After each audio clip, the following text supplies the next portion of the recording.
Hey, everybody. Welcome, welcome, welcome. Yet another late night conversation. We do noon conversations and we do late night conversations. Hit the like button, hit the subscribe button, hit the notifications bell. We are going to have a chat here tonight. Should be a good conversation. Yeah, let's do it. Let's do it. Let's go. American century. I say that the century on which we are entering can be and must be the century of the common man. A radical redistribution of economic power. I mean, we know that racism is a byproduct of capitalism. Everything would be all right if everything was put back in the hands of the people. We need a government that will make sure Americans are taken care of and organize the economy to serve the people, not the profits of a wealthy few. We now have the techniques and the resources to get rid of poverty. We got to start getting out there with the people. Get out of the movement and get to the masses. We need a government of action.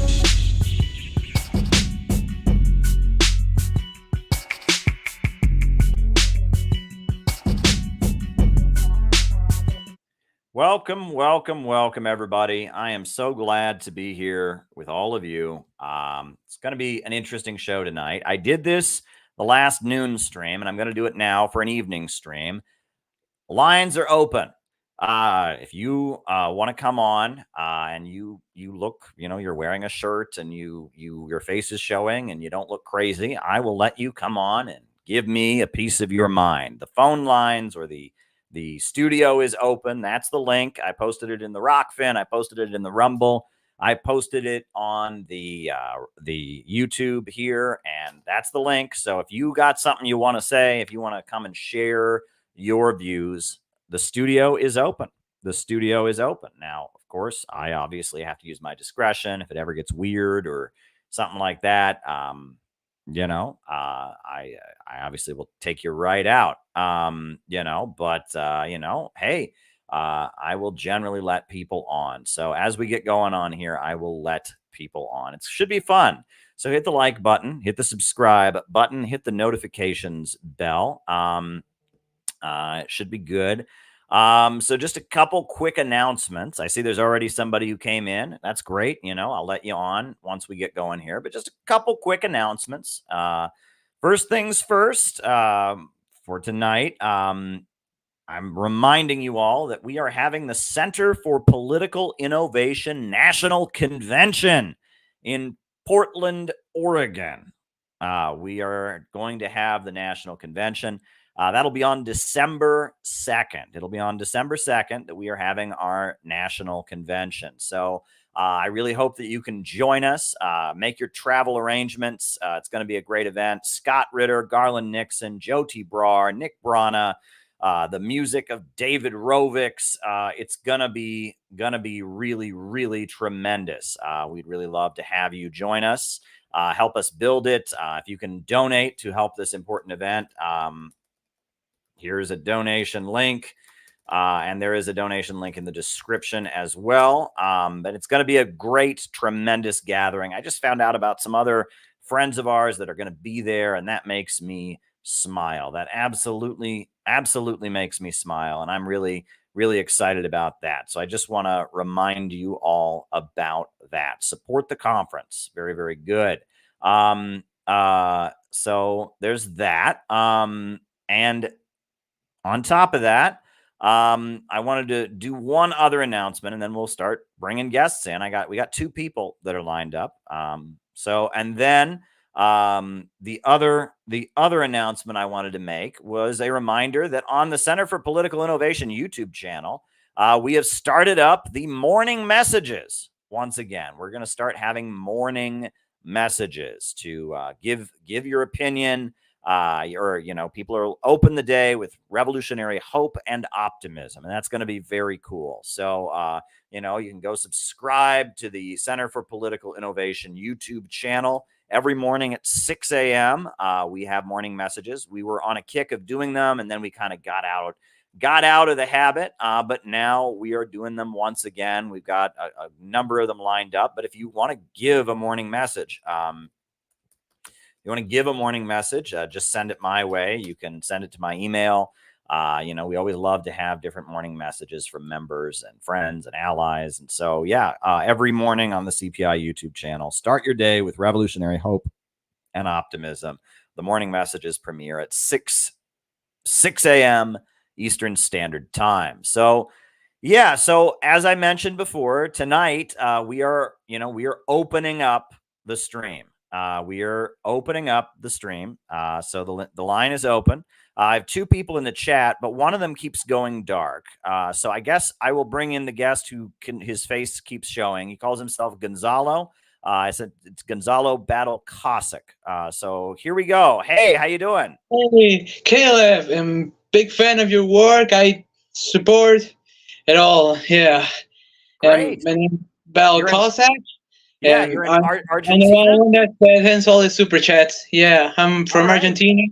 Well, there you go. Glad to have you here. What's on your mind? How are things in Argentina? Well, the situation is complicated, say the least. I don't know if you know, but there's a lot of economic hardship on Argentina. Mm-hmm. Recently, the dollar is fucked and it's quite an issue. People are not very happy about it, and it's weird. I've seen a lot of. Excuse me for my English is okay. I'm pretty good speaking it, but you're a beloved, loyal member of our audience. We got time to be patient with you. I'm curious, as an Argentine person, can you explain Peronism to our audience? Because Peronism, of course, that's one of the ideologies. I don't know if it's ideology. It's kind of crazy. Peronism is it was a movement created by General Juan Domingo Perón. Okay. Peronism is Perón described his movement as not being near left or right, rather like third position.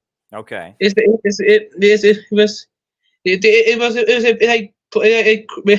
movement was like a national popular doctrine. It was he had a syndical base. Mm-hmm. It's very popular still in this day.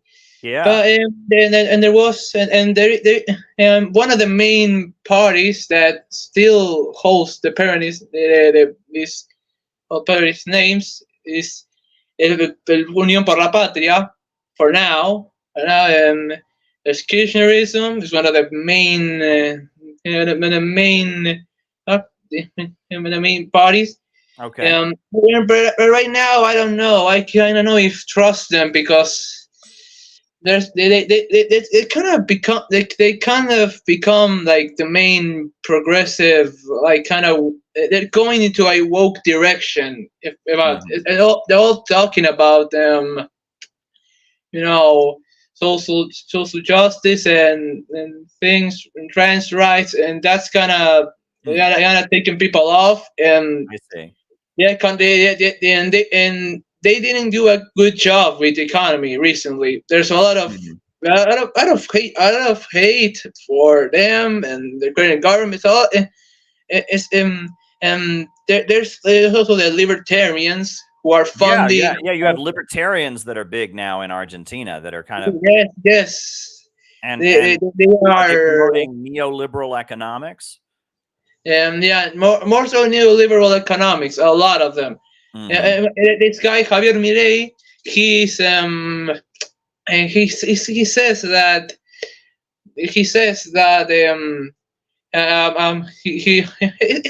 it's weird because at first he was a guy who just went to TV, goes to a channel saying stuff about libertarianism, but right now he's just calling himself a liberal. Just strange. Okay. At first, he said that Milei said that he hated politics. He didn't want to become politics because it was bad. But right now but he extremely changed over time, and now he's gone off rails. He's calling for a dollarization of Argentina, which will cause a collapse. Really, anyone is against that. Okay.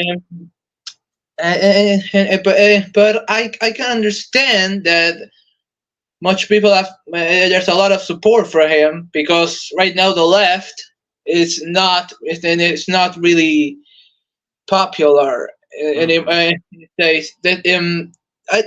only like kind of communist party that is Trotsky, like the Trotskyite Partido de los Trabajadores Socialistas, which is Frente Izquierda, which is run by Miriam Bregman. Bregman is basically just a Trotskyite. He talks about it's about equality of wealth, redistribution of wealth, and all this like modern communist thing. It's basically taking people. It's really not. It's really taking people a bad. I don't know what.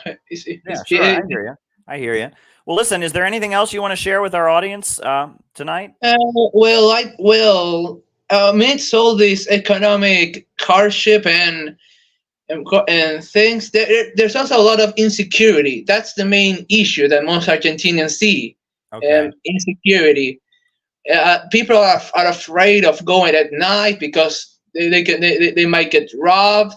You can't go with a hood, because they can miss again. They can treat you like a robber, a thief, and it's really awful. And people are kind of like angry. Every time I go in a train. There's this air of anger, like people are kind of reservated and kind of shy, and I've seen a lot of that. It's a lot of kind of depressed and kind of isolation, and there's not much not much love. I see. I think this is the word. Okay. And affect me, because I'm kind of conditioned. I don't know if I should say this, but I have this called Asperger. Oh, sure. And it's kind of difficult to me to talk to people, especially with this cancel culture. Yeah. Culture is. I'm afraid that if I say anything that I want, it's like I could get canceled, and that's pretty awful. The other day I had I was in the train, and I accidentally I had a discussion with a girl, and she threatened me to broke my cell phone because she thought I was filming her, and no, that wasn't it. It's kind of awful. I know. It sounds rough. Well, thanks for coming on. I'm glad to know who you are, Gonzalo, and I'm glad you were able to introduce yourself and kind of brief us on the situation in Argentina. So yeah, next time I open up, we'll have you on. You're always a good friend in the chat. You always ask me good questions. So thank you very much for everything. And I'm going to bring on our next guest now. Sound good? Oh, thank you, Caleb. It's an honor. It was an honor, really. I support everything you do, and thanks, Caleb. Well, thank you, Gonzalo, and yeah, very good. All right, that was great, and we got two more people lined up here, right? So now we've got our longtime friend Tyler McConnell. This should be a familiar face out in Missouri. Our favorite English teacher. How you doing? I'm Tyler? Good, buddy. I've been working a lot this week. Working class, represent, rural Midwest. Great. Decided I'd hop on here and see how you're doing. Very good. Yeah. Well, it's been a busy day. Went and covered the Palestine rallies that happened downtown. That was interesting. Did kind of a video of that, but was covering that for RT, interviewing people in the crowd and stuff. And now I'm back here at home, streaming just like I do every night. What else would I do, right? But I do want to mention, and Tyler and I will keep talking, but there was somebody who came in and he mentioned that he was under 18, and I think he got to be 18 years old to come on here. That's just kind of a basic, right? That sounds about right. He said he was under 18. Can he still ask a question? And I was like, actually, yeah, probably. I don't want to get in trouble for having minors on here. So maybe I'm two 18-year-olds put together. So yeah, you're fine. But I just wanted to mention that to folks out here. But anyone else can come on, right? The line is open. So just, Tyler and I are going to continue chatting. And if you want to come on, just come on. I'm doing an open show. I haven't done this in a while, but it's a lot of fun. So how are things in Missouri, Tyler? What's new?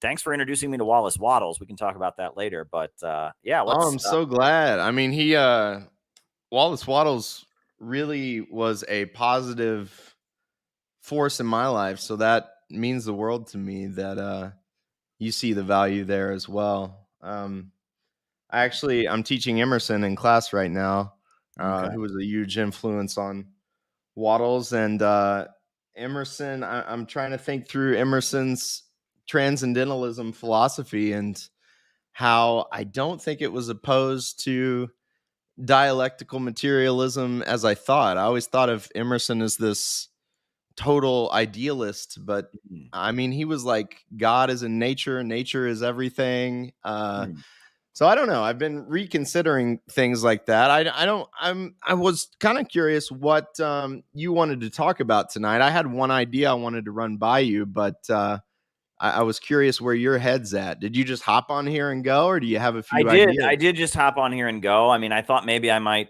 talk about the Palestine rally a little bit, but I can do that tomorrow when I come on at noon. I mean, it's just, I'm coming on, I'm doing 2 a day now. So I figured I opened up the stream at noon once, and now I'm opening it up at night once, right? It's kind of for balance. So I figured it was time to open it up, and I'll probably, maybe next week I'll open it up again. But, I was at the Palestine rally. I've got some thoughts on that, but, that can wait. But what do you want to run by me? What's your idea? Well, I'll run it by you. First of all, though, I wanted to say that you're very in the tradition of Emerson. Just get on there and let God speak through you. If you don't show up, it won't happen. So that's true.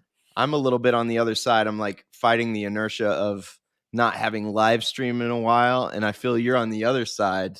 You've got it going, and I love to see it. You're on fire. So, well, you just have to do it sometimes. Sometimes you don't know what you're going to talk about, and you just got to open it up and do it, right? Absolutely. Because, I'm thinking for my next one, I want to do, because I've been raised by evangelical Christians, right? All the important people around me, most people who aren't, believers would see them as evangelicals. And I was at a dinner conversation about a month ago, and the topic of Israel came up, and I tried very gingerly to, stick up for the Palestinians in any way whatsoever. And these are people that are incredibly close to me, and they do not want to hear it at all. It's like an absolute, like, don't you read the Bible? I mean, it's like, you can't even. And to me, here's my intuition, sir, and I want to feel you out for this a little bit and see if you might know some threads I could pull. I kind of want to do a live stream here soon where I just try to figure this out on my own for a couple hours, maybe 3 hours. I feel my intuition is after World War II, McCarthyism era, Israel's established 47, right in there, right? I feel like in the depths of Langley, they had to be like, okay, we've got Israel in the Middle East. We need to keep an eye on these oil-rich Muslim nations. What's a group in America that we could, if we just tweak this and that, and we just maybe drop a Tim LaHaye or a Pat Robertson here or there. We can, write a few letters to some pastors, tie this in with Revelation, and we could have rock solid support for Israel amongst a giant portion of the evangelical base in America, because I feel like we're seeing it right now. Like, they were starting to slip with the support for the Ukraine war, right? Conservatives were starting to turn. And then part of me, I know that it's not all America. It's not all where I'm at, but it's incredibly convenient because now you have this issue in the Middle East that conservatives are rabid to get involved in. Do you know what I mean? I do. I mean, I would recommend, when I went to Iran years ago, they had a conference against Zionism, and they had a clergyman. I think he's an Anglican. I think they call him a priest in the Church of England, a guy named Dr. Stephen Sizer. And he is, I think he's still my Facebook friend, but he is he's a clergyman, and he gave a lecture on the history of Christian Zionism and why support for Israel goes against the Bible. And it was very enlightening. And he talked about how it was the British who kind of invented Christian Zionism to justify what they were doing. Yeah.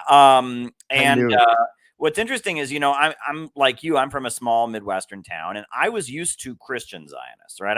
And that support Israel because of stuff the Bible says or whatever, but they don't really feel like, often they will admit Israel does bad things. They don't have a problem with that. They will, they're open to criticism of Israel. At least in my experience, they just have this, well, we kind of have to support them because of religious reasons, but they're not like emotionally invested in it. It wasn't until I went to college that I met like real Zionists who do have this like real, like, Israel does nothing wrong, and if you criticize it, you hate Jews and you're an anti-Semite. What I have noticed is that Israel does a lot to court those evangelical pastors. They fly them to Israel and all expenses paid trips, fancy hotels. They do a lot. They do a lot to sell themselves to evangelical pastors. But what's also interesting is that it seems like the evangelicals are aligned with Netanyahu, with the hard Israeli right, because the majority of Israel supporters think evangelicals want to kill them, right? And that's one of the weird thing, right? Your typical liberal, pro-Israel, Jewish person is convinced that all evangelicals sit around talking about killing Jews all day. And so it's a weird dynamic that has developed with all of that. But like what's his name? The guy who he's from Arkansas. What's his name? He has the TV show on Fox News, and he was the governor of Arkansas for a while. Mike Huckabee. That guy is like insanely pro-Israel, right? And then I think that, the evangelical pro-Israel stuff really got going in the 70s when, you had the rise of Jerry Falwell and people like that. Right. And it's kind of interesting. It was like there was a reinvention of conservatism, because it used to be that conservatives were more critical of Israel. Right. Whereas it was kind of like leftists and liberals that supported Israel because Israel was trying to sell itself as this like socialist commune in the desert. So it's very interesting how all these things play out. Yeah, I mean, what did you hear? What did they say when you were sitting around the table? What did they have to say in support of Israel? It just veers, and it always we start talking politics, and then amongst evangelicals, it always veers into the end times. That Christ is coming back soon. Okay, and there's a few puzzle pieces that need to fall in place in Israel. Okay, for this to happen. The temple needs to be rebuilt. Right. And that's why they're like breeding the red ox or something. Yes. Right. Yeah. Yes.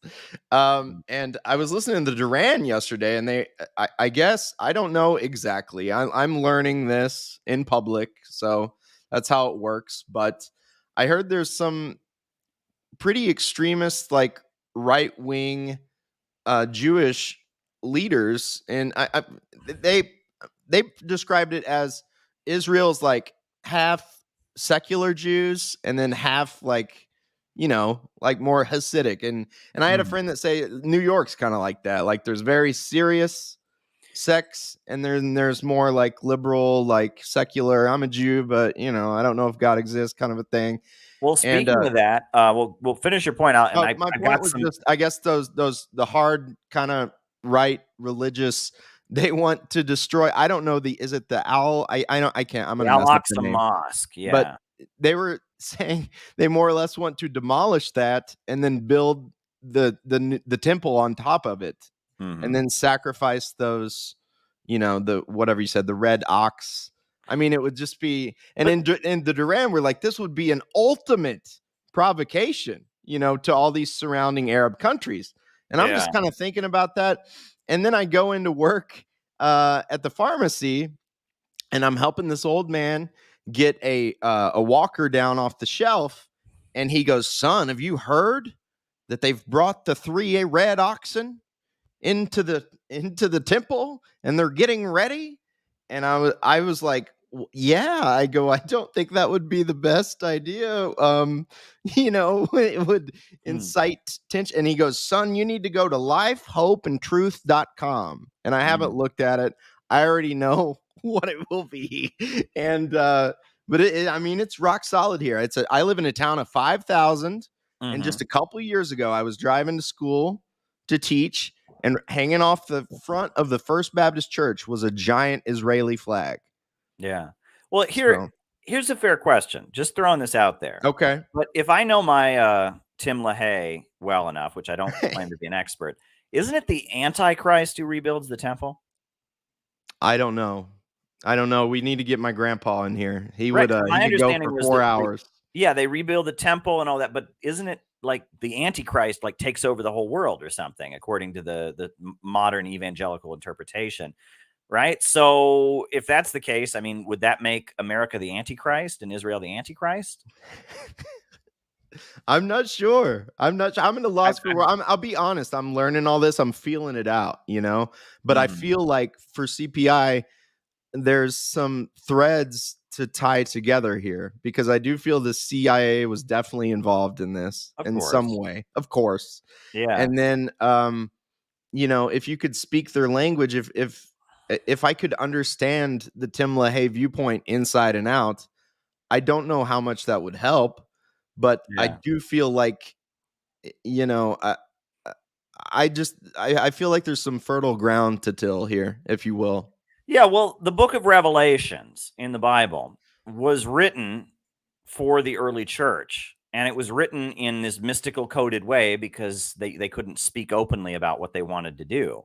But the Antichrist was the Roman Empire, in my understanding, right? And it was Christians talking about how Christ will return and destroy the Roman Empire. That was all, I mean, that's generally what it's understood to be from a historical perspective, right? That John, which we don't, and many Christians don't necessarily believe he was the Apostle John. It could have just been another guy named John, a separate revelator John. That's not clear. But some guy named John was on the Isle of Patmos, the Greek Isle of Patmos, and had a vision, and he wrote it down. And it's very cryptic and mystically written. But the main thing that it's attacking are sellouts. People who speak in the name of Christ, but do evil. People who drink of the iniquity of the whore of Babylon, the great whore of Babylon, right? And that it's generally, this was like kind of like a manifesto the early church wrote, talking about how they wanted to bring down the Roman Empire, how the emperor of the world, the king of the world, the Roman Empire was oppressing people all over the world, and then on top of that, that then there were certain people who spoke in the name of Christ, but were actually serving the Roman Empire, actually serving the whore of Babylon, and they're going to be exposed. And it's those who will be loyal and don't sell out and abandon that will reign for 1,000 years with Christ. And it's written in very, very worded language. Now, I also understand that the Catholic Church believes that text was simply predicting the rise of the Vatican. It was predicting that the Roman Empire would fall, and then the 1,000 years started when the Catholic Church ascended and ruled over Europe. But the notion that it's about the end times, like the end of the world in our modern times, that's a very new interpretation. I think people didn't start thinking that until like the 1800s, from my understanding. So, that's standard among evangelicals. That's what they believe. But it's not standard Christianity historically. It's a very new interpretation. I agree. And I agree with you that, it's pretty obvious to me that Revelation was written for the Christians at that time. It doesn't really make sense that it would be a book written to people 2,000 years in the future. No, I have it in my mind. It's written down. There's a guy with a scroll, and he's reading out the 4 great heads of the 4 great beasts, and there's a whole crowd of people, and they're like, "No, he didn't! Oh shit! Oh!" And they know exactly what it means. They get it completely. Yeah. And they're just, but we read it now and it looks like gibberish, right? I mean, it's just like, wait, what? And the 4 heads of the 7 angels and the 5 trumpets and the book has 7 seals, I believe, something like that. And it's all clear. If you were around at that time, you would know exactly what it meant. Right? Well, that's what made it click for me. One of the first pieces was that 666 is like Hebrew numerology for Nero. Oh, that's okay for the Emperor Nero. It spells out his name, from what I understand. I don't know.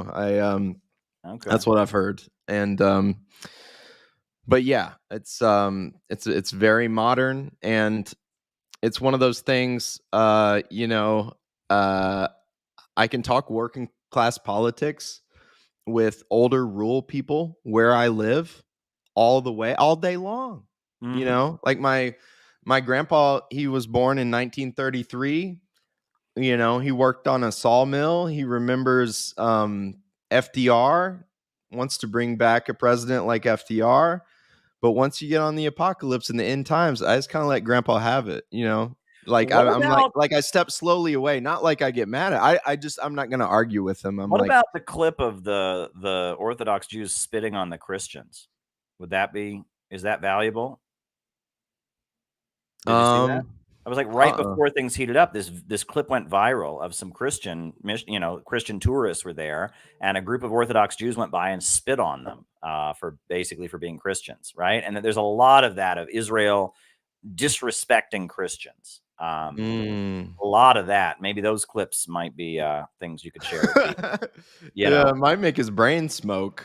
I don't know. Because there's many, many examples of things like that. But the other thing, though, it's like, unfortunately, the internet, there's a lot of people that maybe they start out in like an evangelical place, but they realize the holes in that, and then they go into this anti-Semitic place. And we don't want people to go into that place either, right? And the internet is full of people who talk about Jewish conspiracies and stuff. And that's another deadly rabbit hole people go down, and I see that. Yeah. And it's like, you want people to understand the problem is capitalism, the problem is imperialism, et cetera, and that's, the beginning of that has to be a conversation about jobs and healthcare and education. And that was my critique of the Palestine rally I went to is, I'm glad all these people, and it was blocks and blocks and blocks. It was thousands and thousands of people supporting Palestine. But to average Americans, that just looks like a crowd of foreigners. It looks like a crowd of people from somewhere else waving some other flag who look hostile. Imagine they had American flags and signs about all the money being spent on Israel while America's falling apart. And, you could actually build a real movement there. But I feel like to anyone who's not part of the left, they just look at this rally as, okay, this is a bunch of foreigners, foreign people that are supporting some foreign country that are, maybe they're terrorists. I don't know. That's kind of the way they're going to see it. And that's anti-Islamic bigotry, et cetera. But that's just how people that aren't part of that are going to see it. Unfortunately, it's unfortunately, it's so hard. Cause I was thinking that earlier today about, to me, when that thought comes in my mind, like, even considering anything like that, it just seems silly. Like, anti-Semitism just seems silly. But at the same time, it's also difficult to even learn about this stuff because you don't even want to talk about it because of the public, it's in the air. Like, if I say like, hey, could you explain to me like the history of Zionism? You know what I mean? People are like, what are you guys talking about? But there was I want to know, like, was there a Zionist? There was a Zionist. When did the Zionist movement start? Like, when did it get really serious? Did they always want to return to the biblical Holy Land? Like, no, what's it was the very history new. behind this? Like late 1800s, it really got going. Yeah, it was a very, very new thing. And it was an appeal to the British. The British were the colonizers around the world. And it was this idea that, well, the British, are setting up settlements and colonies around the world. Why don't we convince the mighty British Empire, to start sending us as settlers back to Palestine? And it was Theodore Herzl was the guy who started it. And there eventually you had the World Zionist Organization that came into being. And then ultimately the British government passed the Balfour Declaration, and they started exporting, Jewish folks to go there.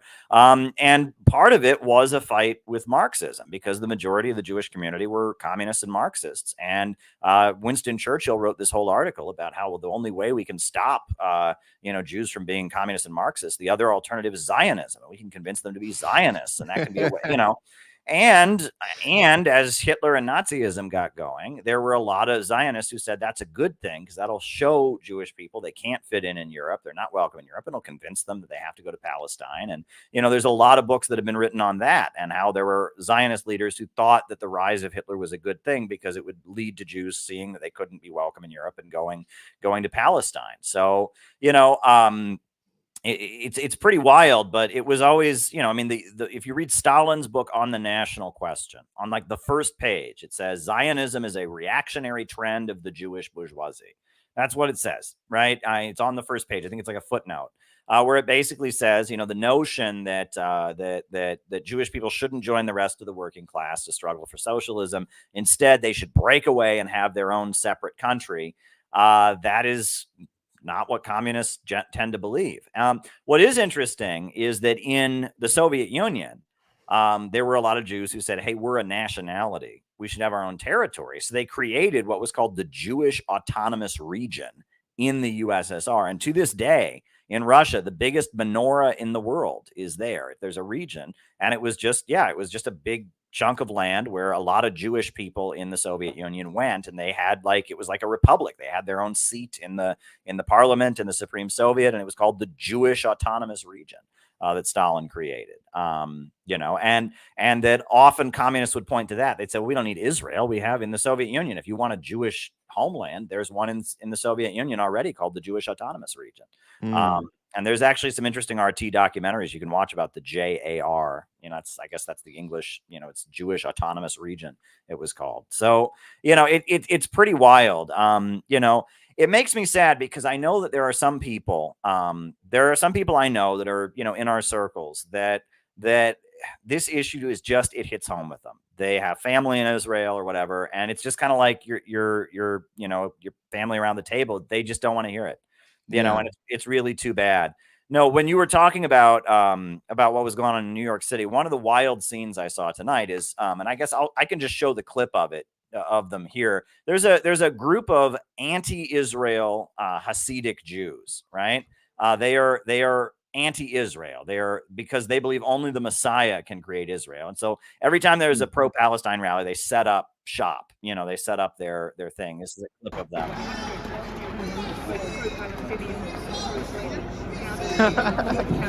Israel is not a Jewish state. That's bizarre to see. Yeah.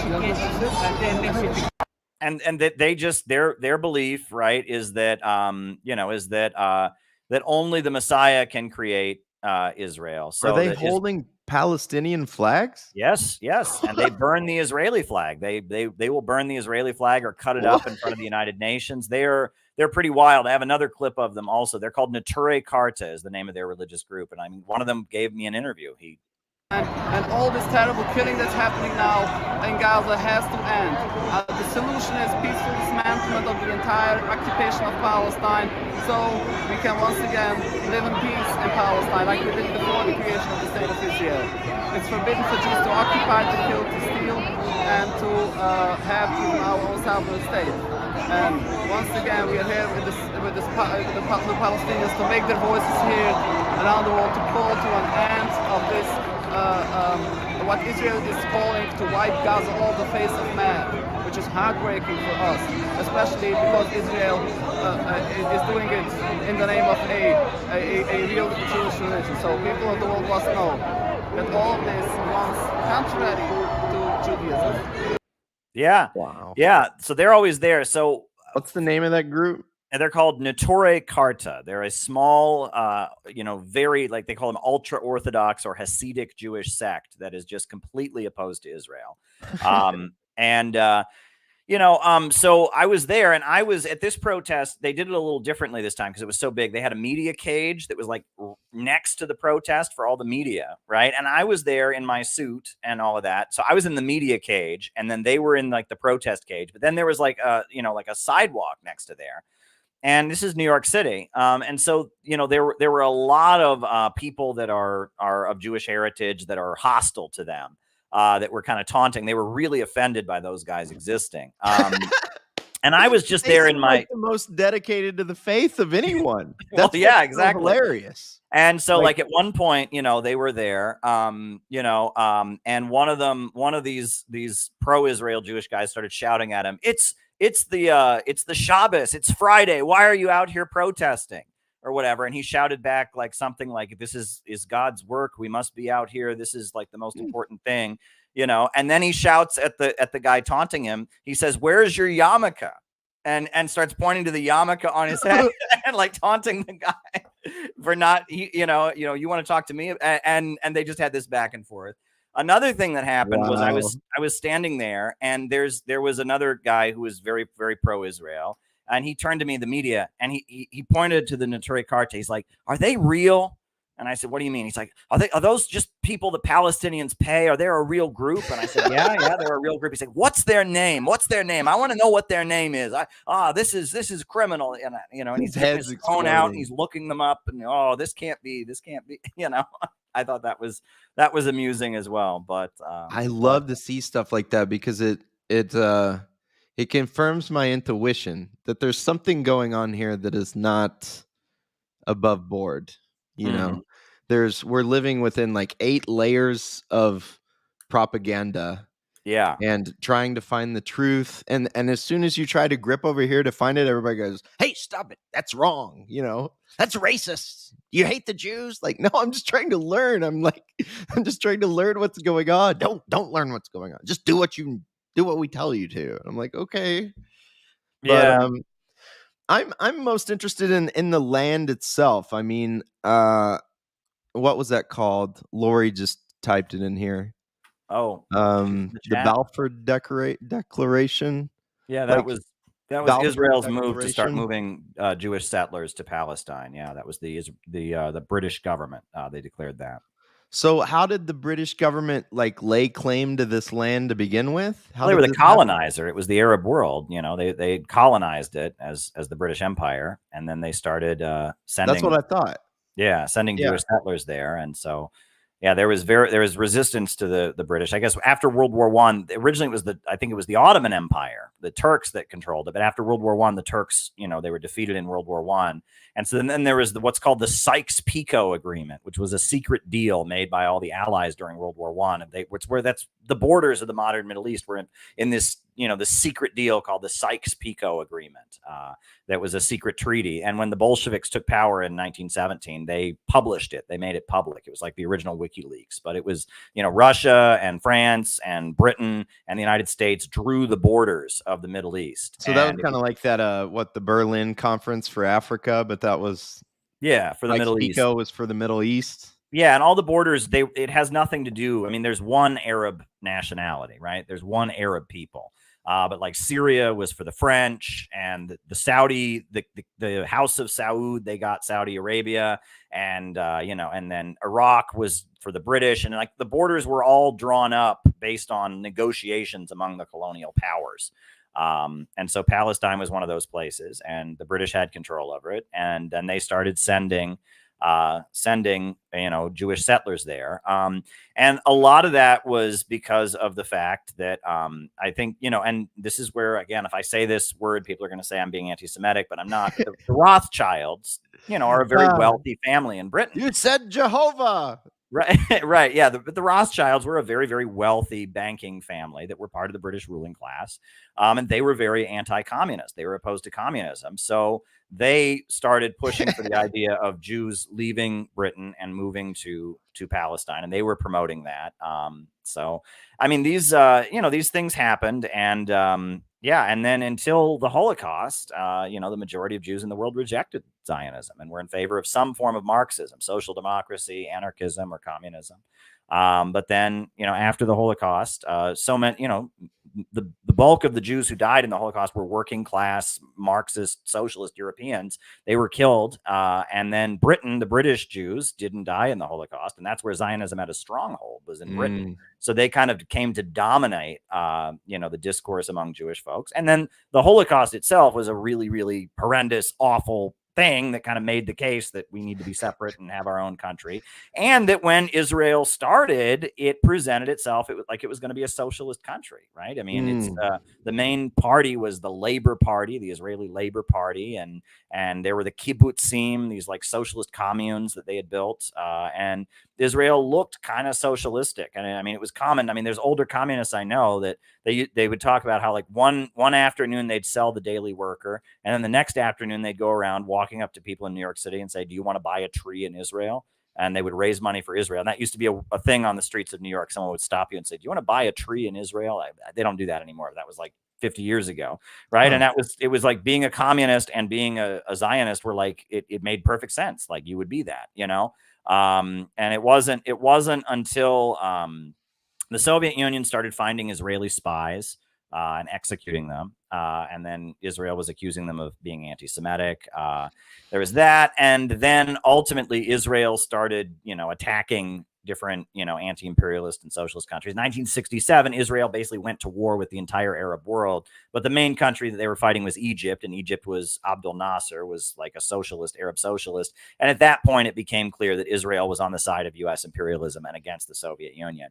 But what was interesting is I saw people from the Communist Party USA at the rally today. And I thought that was interesting because the Communist Party USA officially supports Israel. And if you read any of their stuff, they always say, well, Israel has a right to exist, etc. But, that's how but the weird thing is there's a lot of people, and that's where this gets interesting. There are a lot of people who would go to the Palestine rally, who probably were there waving the Palestine flag. But if you really push them, they support Israel. They just don't like what Israel does, right? And that's a really common, like the Democratic Socialists of America is a two-state solution means Israel continues existing, right? One state means we just have one state for all the people there. And I think the majority of leftists and even the majority of people who protest Israel want Israel to keep existing. They just want it to treat the Palestinians better, give the Palestinians their own state, withdraw back into the 1967 borders. So that's interesting to point out as well. But there I'm just interested, that map, the famous map meme that shows, Palestine in 1917 and then in 47 and then, in each one there's Palestine's smaller, Israel's bigger. I'm just interested. So it was like, did this exodus of Jews from Europe start moving to Israel? Was that in 47? Because in 48 was the year that Israel was created. The United Nations Security Council, they passed a resolution to allow for the creation of Israel. And it passed, and the Soviet Union voted for it, and the United States voted for it, and there was pretty much agreement. And so the UN allowed for Israel to be created in 1948, and they call that the Nakba because there were hundreds and hundreds of thousands of Palestinians that were just deported right then. I mean, it was a very violent. With whose military power? I think it was with the military power that they had created, like the Israeli military had been assembled. There was an Israeli military, but then they had U.S. backing. The USA had given them all kinds of support and weaponry, and so they got their weapons from the very beginning from the United States. There's so much here. I mean, one wild story is that there's a. You get what I'm trying to figure out, though. Yeah. No, like did they land like Fidel and Shay with the grandma and just start taking you can't wage a guerrilla war that way, so it has to be through total force. Yeah. Yeah, no, and it was total force. It was a very violent moment. But in addition to all the weaponry and stuff the USA just gave to Israel, there was like millions of dollars worth of military hardware that was stolen from the U.S. government. And if you read about that, Hank Greenspun, you look up the name Hank Greenspun. He was this very wealthy guy in Nevada, and he You know, he was responsible for millions of dollars of tanks and airplanes and all kinds of stuff disappearing from U.S. military bases. And JFK actually pardoned him. He only got like a year in jail for doing it or something, and then JFK pardoned him. It's a really wild story. But yeah, Israel wouldn't exist without the United States. I mean, the USA made it happen. The story that I always heard was Harry Truman. When he was president of the United States, there was a rabbi who introduced him to a crowd, and he said, "Oh, we have here the man who helped to create Israel." And Harry Truman got up there and he said, "Excuse me, what do you mean helped to create? I am Cyrus," referring to King Cyrus, the Persian king who rescued the Jews. The other thing that's wild is that Harry Truman, even though he created Israel and he got like the credit for that, and Roosevelt was against it from the beginning, right? Many people have said that if Roosevelt had lived, there never would have been an Israel. He was against it. But Harry Truman, apparently he didn't like the Jews, though. He was quite anti-Semitic, and his diary is full of nasty, anti-Semitic things. Apparently at one point there was a group of rabbis who thought he wasn't moving fast enough to create Israel. And he was sitting with them in the White House, meeting with them, and they were complaining a lot. And he stood up to them and he said, if Jesus Christ couldn't make you people happy, I doubt I can. And slammed the door. That's how anti-Semitic Harry Truman was. And he was at one point, a Klan member. You're from Missouri, right? But you know that. I mean, he was at one point a KKK member, and then the KKK told him he wasn't allowed to hire Roman Catholics for government jobs, so he resigned from the Klan. But he was this local politician in Missouri, so it's pretty wild. But Tyler, you are a beloved member of our community. I've got another guest here from Iran. Let him in, man. Thanks so much for letting me drop by. Sure. Anything else you want to add, though? Because you're such a beloved member of our community. You've done so much for CPI. You do great audiobooks. You're just, we love you so much. Everyone watching should go subscribe to Tyler's channel right now. If you haven't done it, go and do it immediately. He's got an amazing wife. He's got some amazing children. Tyler is a wholesome, beloved. I mean, I don't know what more to say. I mean, it's great. And I have watched the video of our reception from Rage Against the War Machine so many times. You were amazing as the MC. You were the MC. Buddy. Yeah, you were great and gave me an amazing introduction. And I mean, you were there. You led the Pledge of Unity and everything. Oh, it was really great. So, well, you're the reason we're all here, brother. So I'm doing my best. When you disappeared and did the UN thing for a couple weeks, I felt your absence because I always like to check in with you and just see, what's Caleb thinking about things, which way we going, the American linen, Caleb Maupin. Oh, well, you're too kind. You're too brother. kind. All right. Well, I'm looking forward to Portland. All right. Talk to you soon. Give my best to your family. Thanks. And now I will bring on a guest from Iran. Oh, I've got an echo. There. This is you're echoing my voice. My voice is clear or not? Maybe turn down because it's echoing my voice. Back through your audio. Okay. Maybe. Yeah. Excuse me.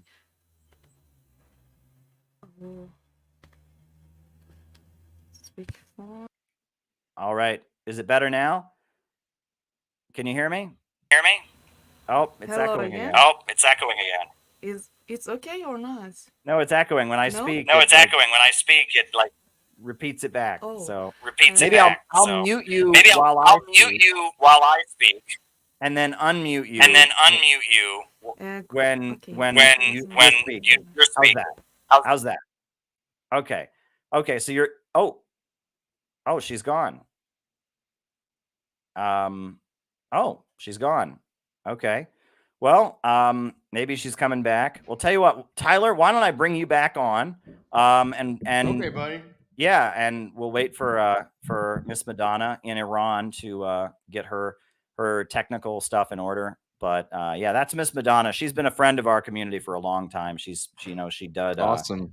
Yeah, she did some CPI web conferences years ago, and yeah, she's been watching our stuff on the internet, and she loves the work that we do. So, And it's, I mean, it's great.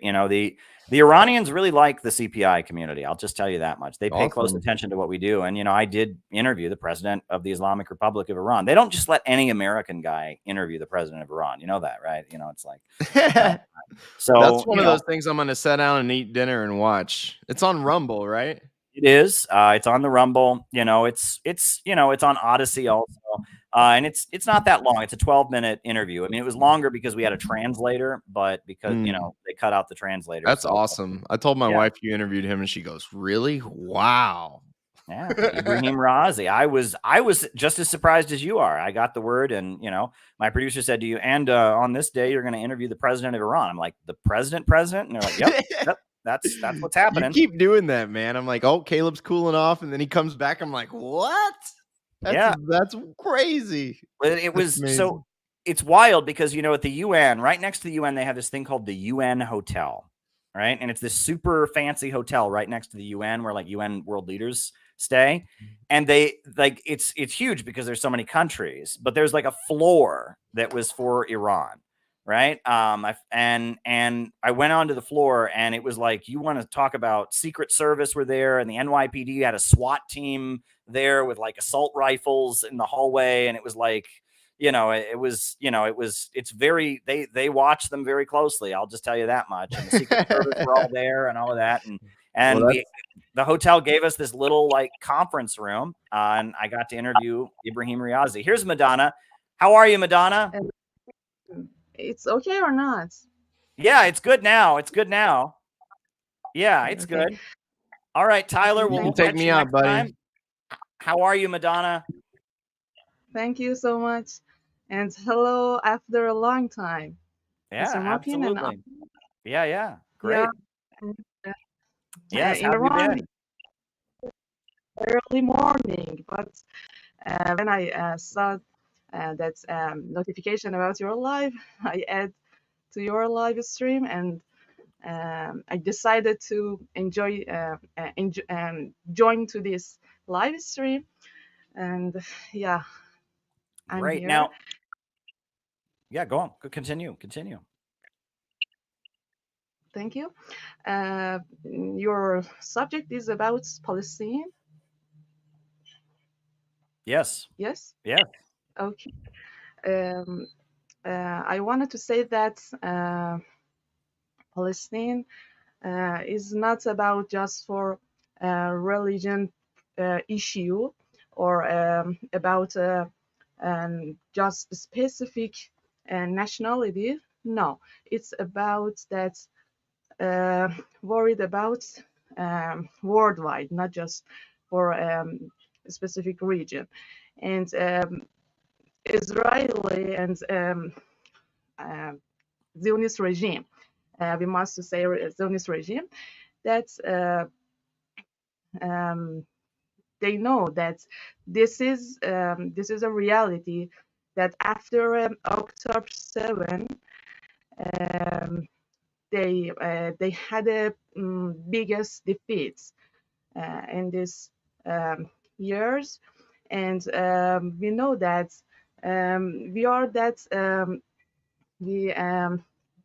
our duty that support Palestine, and innocent people that unfortunately killed by this brutal regime, and in media and other like that, for example, in a street or at a school, university, we must to say about that criminals, and not we must to say and not be quiet for this events, and because humanity is this issue, and we all of them are human, and this is so important that support true and against false. And true is so clear that these events, Palestine is obviously true and right, and opposite of this, Zionist regime for this criminal and brutal and acts, and demolish his enemy. This is not true and falsehood. Yeah. Mm-hmm. Well, let me ask you, since we've got you on here, and your English, by the way, has really improved. By the way, you're getting so much better with your English. You know, I mean, it's been a while since we've talked, but I can really see an improvement. I wanted to ask you about, you know, since you have an audience watching now of people largely in the United States, what would you say to people in America who are under the impression that the women of Iran are being oppressed? The regime of Iran is oppressing women. And that it's awful to be a woman in Iran. What would you say to them? Thank you for this question. Yeah. Last year was a bad, I think, yeah, bad year for these events in Iran, that all of the media in the world said lie, and not just true and true. Yeah. Excuse me. Yeah. For example, about Mahsa Amini. Yeah. Yeah. Okay. That's the woman who was killed or something. Is that what you're referring to? It's so clear that Iran has a lot of enemies in the world, because Yes. Iran country, I think only country that always, after a revolution, Islamic Republic of Iran, always stand out, standing about imperialism and capitalism and others. Yeah, and it's so clear that we have a lot of enemies, and they wanted to say lie and not true that about this event. I'm a woman, yeah, but you can see me that about our religion and our country, that I'm a woman, and I have a free that's in a society. I can work, I can go to university. Yeah, you're studying biology, right? Last time I checked, I think you were studying biology. Yeah, how's that going? Yeah, and but I changed in my major in next level. Yeah, about I wanted to study about Latin America, and it's so very important. Yeah, and I like so much, and inshallah in future I will come to this countries of America, Latin America. Yeah. And a woman in Iran has a lot of free, and I don't know how can I say that.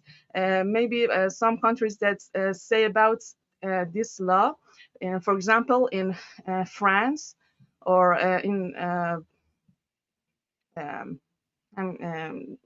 I don't know, England.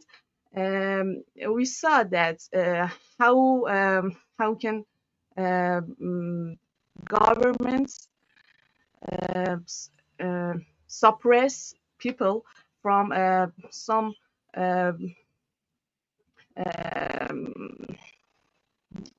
sorry, I forgot my words. Suppress these people from some request that's from governments, okay, and they this is paradox, yeah. They say are support women rights and that like that this, but they break down at this event. And this year they thought that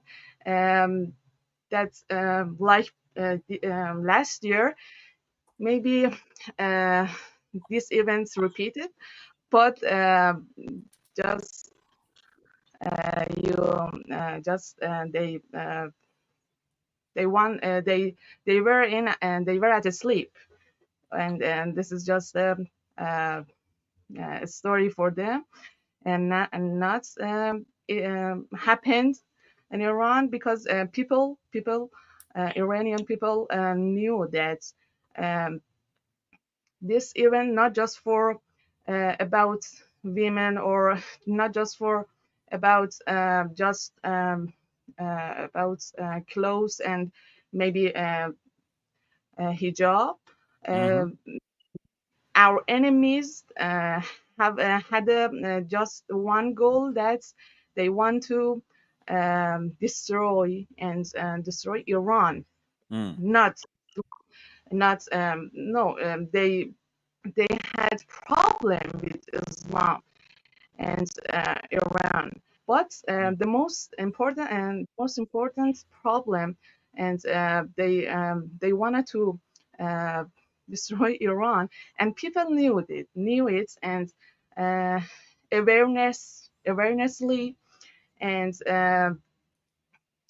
after a media war, and this media war was very important in last year, because in Twitter and on Instagram, very hashtags by robots sent for these events for support, that they thought that Islamic Republic finish and we succeed, but they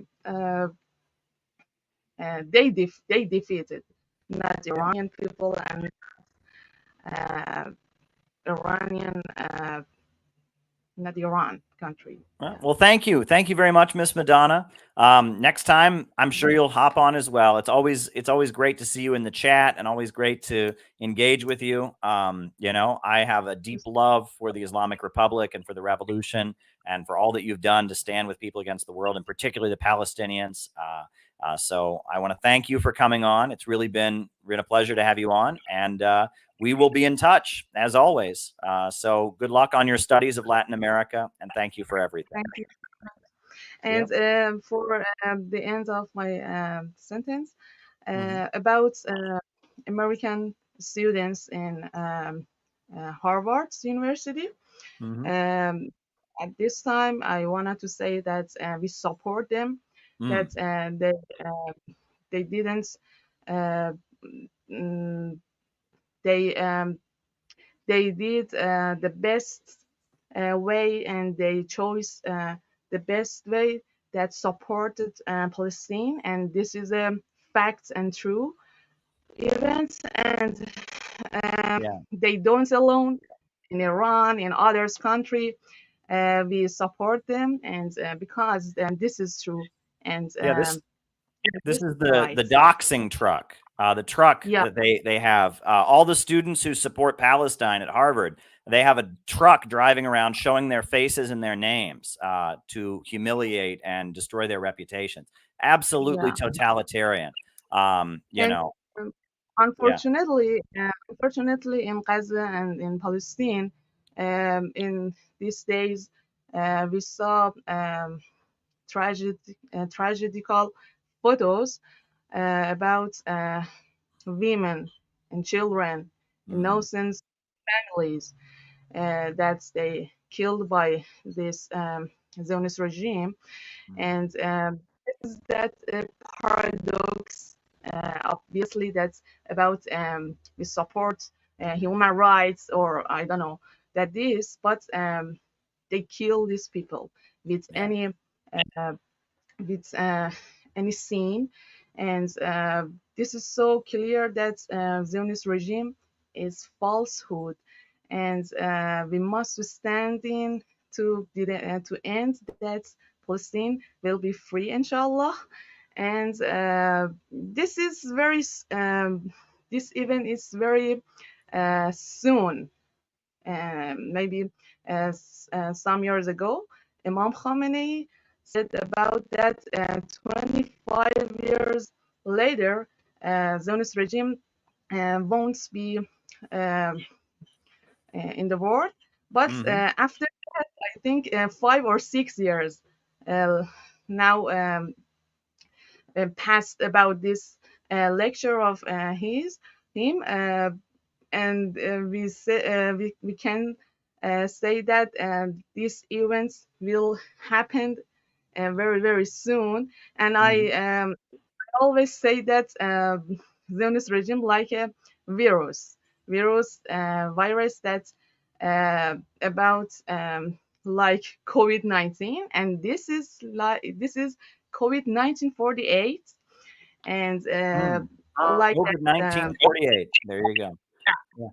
And because my my major was microbiology, I said about that's like this my major, yeah.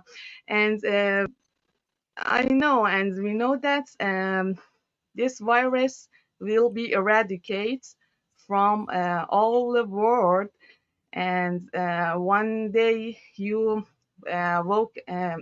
you will wake up and you see that peace and world without Zionist regime, inshallah. Thank you so very much. good. Well, thank you, Madonna, and all my best wishes. Thank you. Thank you so much. Good luck and goodbye for everyone. Thank you. Yep. Great. Well, that was good. And so now we have yet another beloved member of our community. From down under, we have the great David Fox. How you doing, David? Yeah, good on you. G'day, brother. How you going? I'm good. I'm good. How you been? Oh, look, a lot's been changing down here as well. I've been flat out busy lately. I've just a bit of an update. I'm no longer a new union organiser. I finished up. I had some personal issues I had to deal with, and then a couple of months out, and then I'm back to working full time. Back, what we call the term, back on the tools. Yeah, so back being Boilermaker, my traditional background, so that's where I'm working at, and it's just slowly but surely getting back into things, and but otherwise, just the lot's been happening here in Australia, obviously, as well. We've had, there's obviously the big referendum we're having over the Voice for Indigenous people there. It's an advisory board to the Parliament, but there's been a lot of division and debate about that. I think also too, the constant war drive by Washington. The government, it just unquestionably supports Washington's war drive everywhere. Just we've been talking about Israel, I see, and even today's paper that the papers that coming out, all Australians stand with Israel. Oh wow, it's really revolting and disgusting because no, they don't. So that you can see just the media bias and the whole thing. It's just one-sided. You do not hear the Palestinian side at all. There has been big rallies. There's a big rally in Melbourne tomorrow, which I'll be attending to at 12 o'clock. Okay. So we'll be down there. A lot of us from Bendigo here will be heading down there for that. In Sydney last week, there was major rallies. Sydney's got a very big Palestinian community living there, and also a very big Middle Eastern community as well. So they had a lot of support last week. And obviously the media wanted to have a field day on them, trying to do a hit piece about anti-Semitism. And now the police are after people. And it's really disgusting and appalling. Well, let me tell you, I found out about this incident. I didn't hear about this, but this happened 2 days ago here in New York City, here in Brooklyn, in my borough of Brooklyn. There was a pro-Palestine rally happening at Brooklyn College. Some college students, Arabs, were with the Palestinian flag.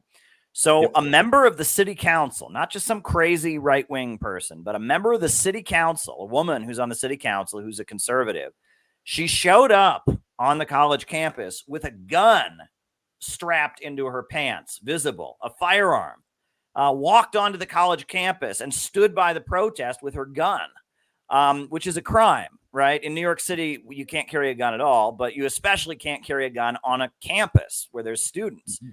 So she was arrested for this, and she's being charged with having a gun. But her defense is, she says she was there to protect the Jewish students from the pro-Palestine rally. That's her argument. It's awful. It's absolutely awful. And it was clearly, she intended to do it to get attention for herself. It was, it was clearly intended to, go viral on social media. But I mean, that's a threat of violence. I mean, if you're showing up at a peaceful protest where just some college kids want to speak up for Palestine with a gun, that's pretty horrendous. And that I just heard about this. That's how wild the political atmosphere is here in New York City. I mean, that's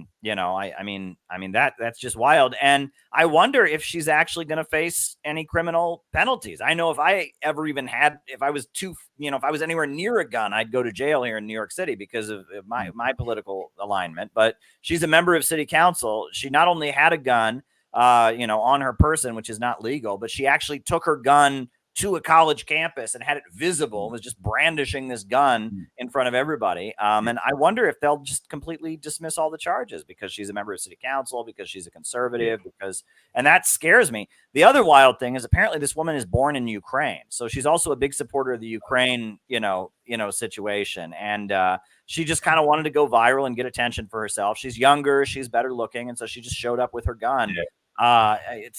That's how crazy the politics is here around the Israel-Palestine thing. So I can only imagine it's the same way. The other thing that happened is, right after things escalated, there was a big pro-Palestine rally on Sunday, which there always is in New York City. But afterwards, the whole city, the mayor, AOC, who's a congresswoman who claims that she supports Palestine, AOC, all of them just condemned this rally. And the Democratic Socialists of America apologized for doing the rally, right? Mm-hmm. I mean, it was so classic. So that's the atmosphere we've got here. So there you go. Why?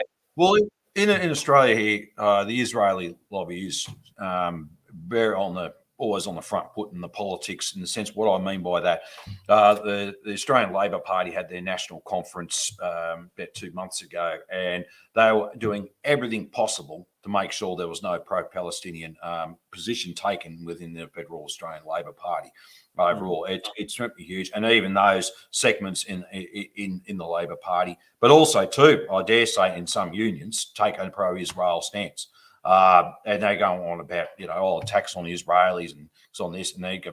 And as far as I care, these are coming from people who are either well-funded or just generally don't have a clue what they're talking about either.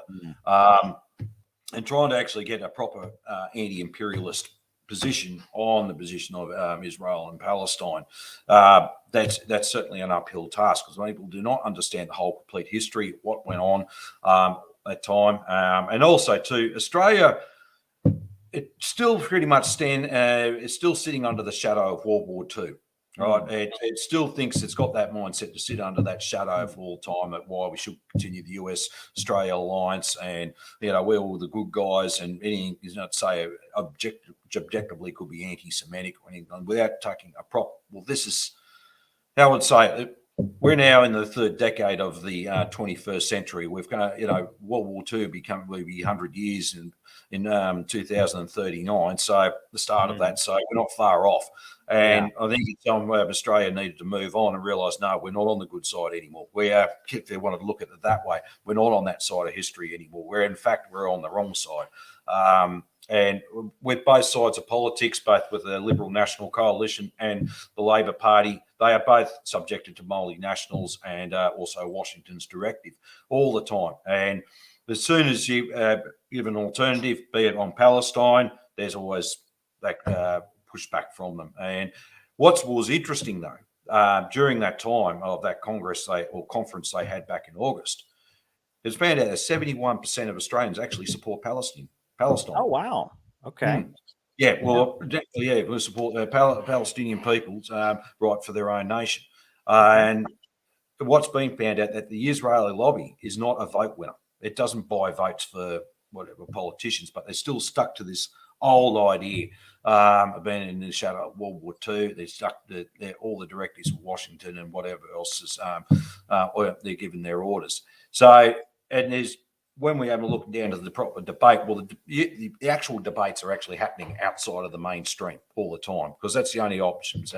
People got the media sort of tied up. We all know Murdoch controls well over 70% of the media, but all the rest of it as well is just very liberal minded. And so there's no objective, no proper independent journalism here in Australia as well. So whatever information, a lot of us have to get our information from overseas and develop it here. We've got some good people doing that. Which we go forward from there. So this is where we're up against. We're up against a huge obstacle here. Media, government, name it there, you name it there, they're all throwing everything at it. But when you see like a headline in the Age, for example, which is a Victorian or Melbourne paper that's saying all Australians stand with Israel, I mean, well, I'll just give you a brief. The Age, along with the Sydney Morning Herald, both old Fairfax papers bought out by Channel 9 and that together, but they're also one of the biggest war hawks.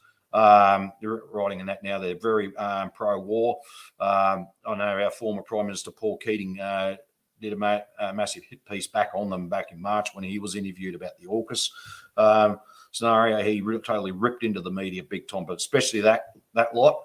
They are horrible. They've got, I mean, I don't know, even I would understand why anyone would want to read their articles anymore. It's just appalling stuff. Yeah. Well, Rupert Murdoch, I mean, he's an Australian, right? And he's the Fox News guy, and he is, biased and pro-Israel like crazy. And, I mean, it's wild. News Corporation, which I guess that's the Wall Street Journal, and that's the Fox News and all of that. It's on 6th Avenue. Their world headquarters, the Murdoch Press. And, there's protests there and such. And they've opened up, Tucker Carlson, I guess, but they took his show off. But he was saying some good things about Ukraine and all of that. But when it comes to Israel-Palestine, they are just solidly in the Netanyahu camp. But then it looks like many people are looking at this and wondering if Netanyahu didn't let it happen or something because he wanted to get himself out of trouble, because he's, the Israeli population doesn't particularly like him. The more liberal Israelis kind of have the upper hand in the politics there, and that his corruption is, he's trying to set it up so he can appoint the judges personally to make sure that they never rule against him or something. And I mean, it's wild.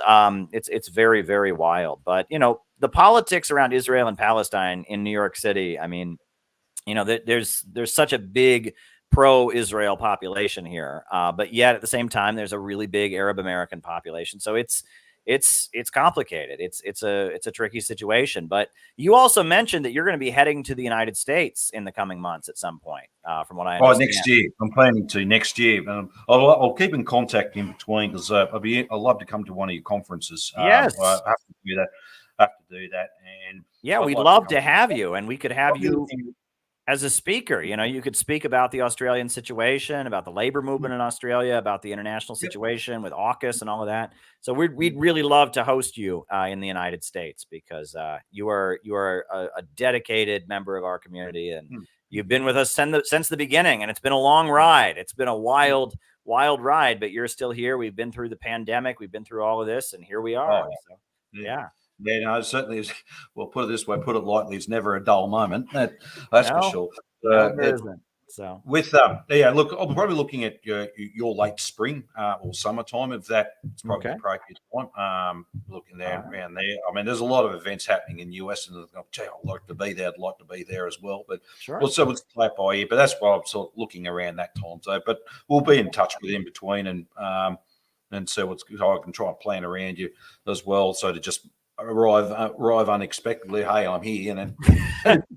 One day there'll be a knock on my door, and I'll open the door, and it's you, and I'll be like, where did you come from? Yeah, you don't mind me crashing for the night on your couch.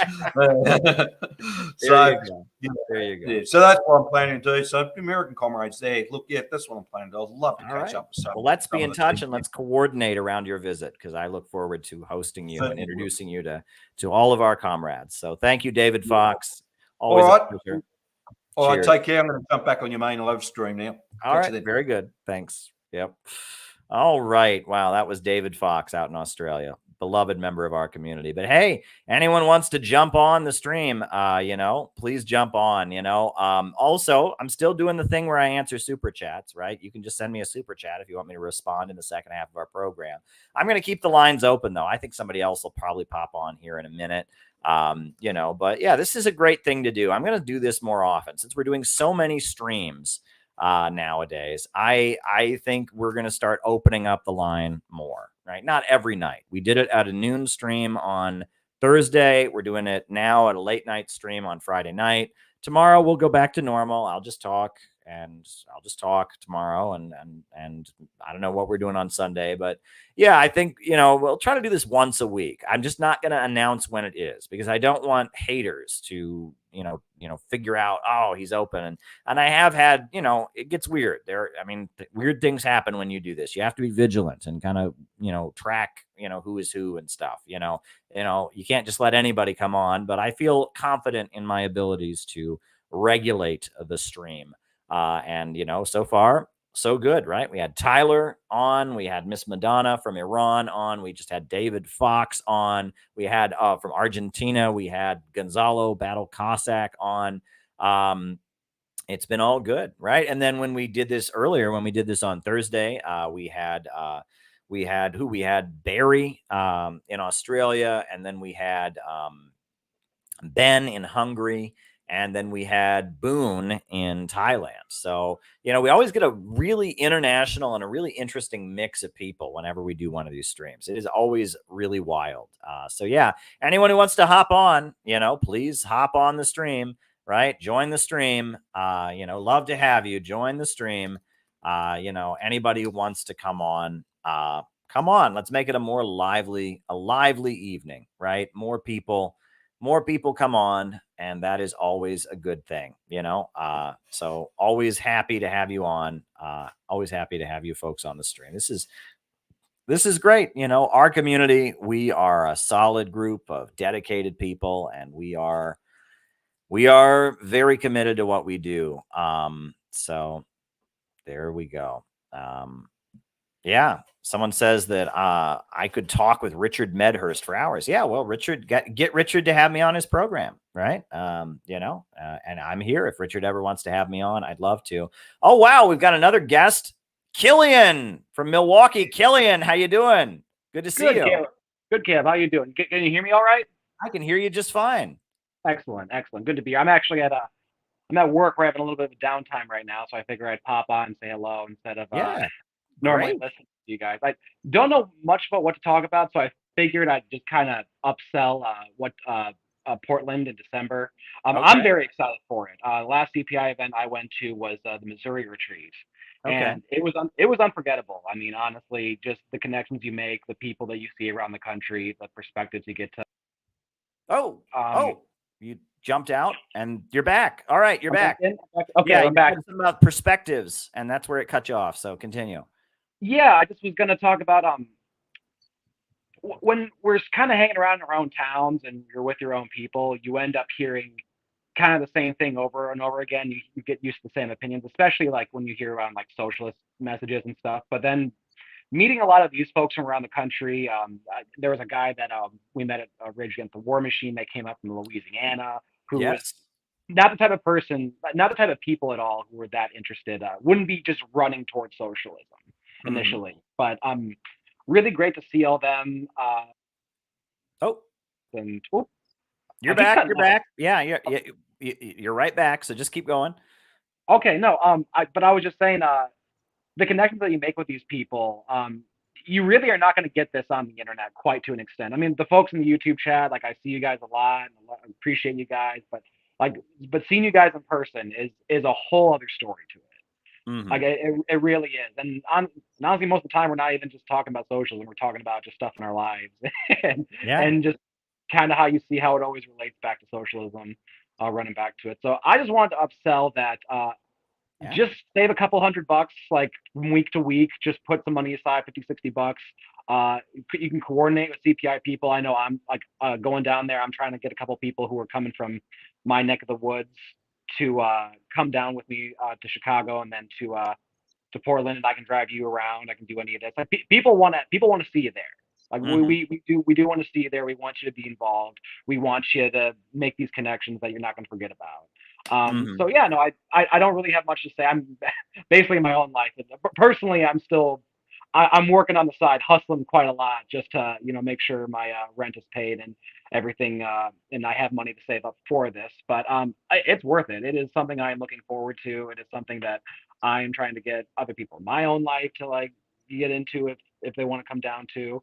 And if you're thinking about it, make it happen. Make it happen. If you're on the fence at all, I'm trying to push you to that other side because Yeah, well, I just found out about more and more people. I mean, this is like coming together, right? So now Garland Nixon is coming. He's on the program, which was totally random, right? I assumed because he lives in Washington D.C.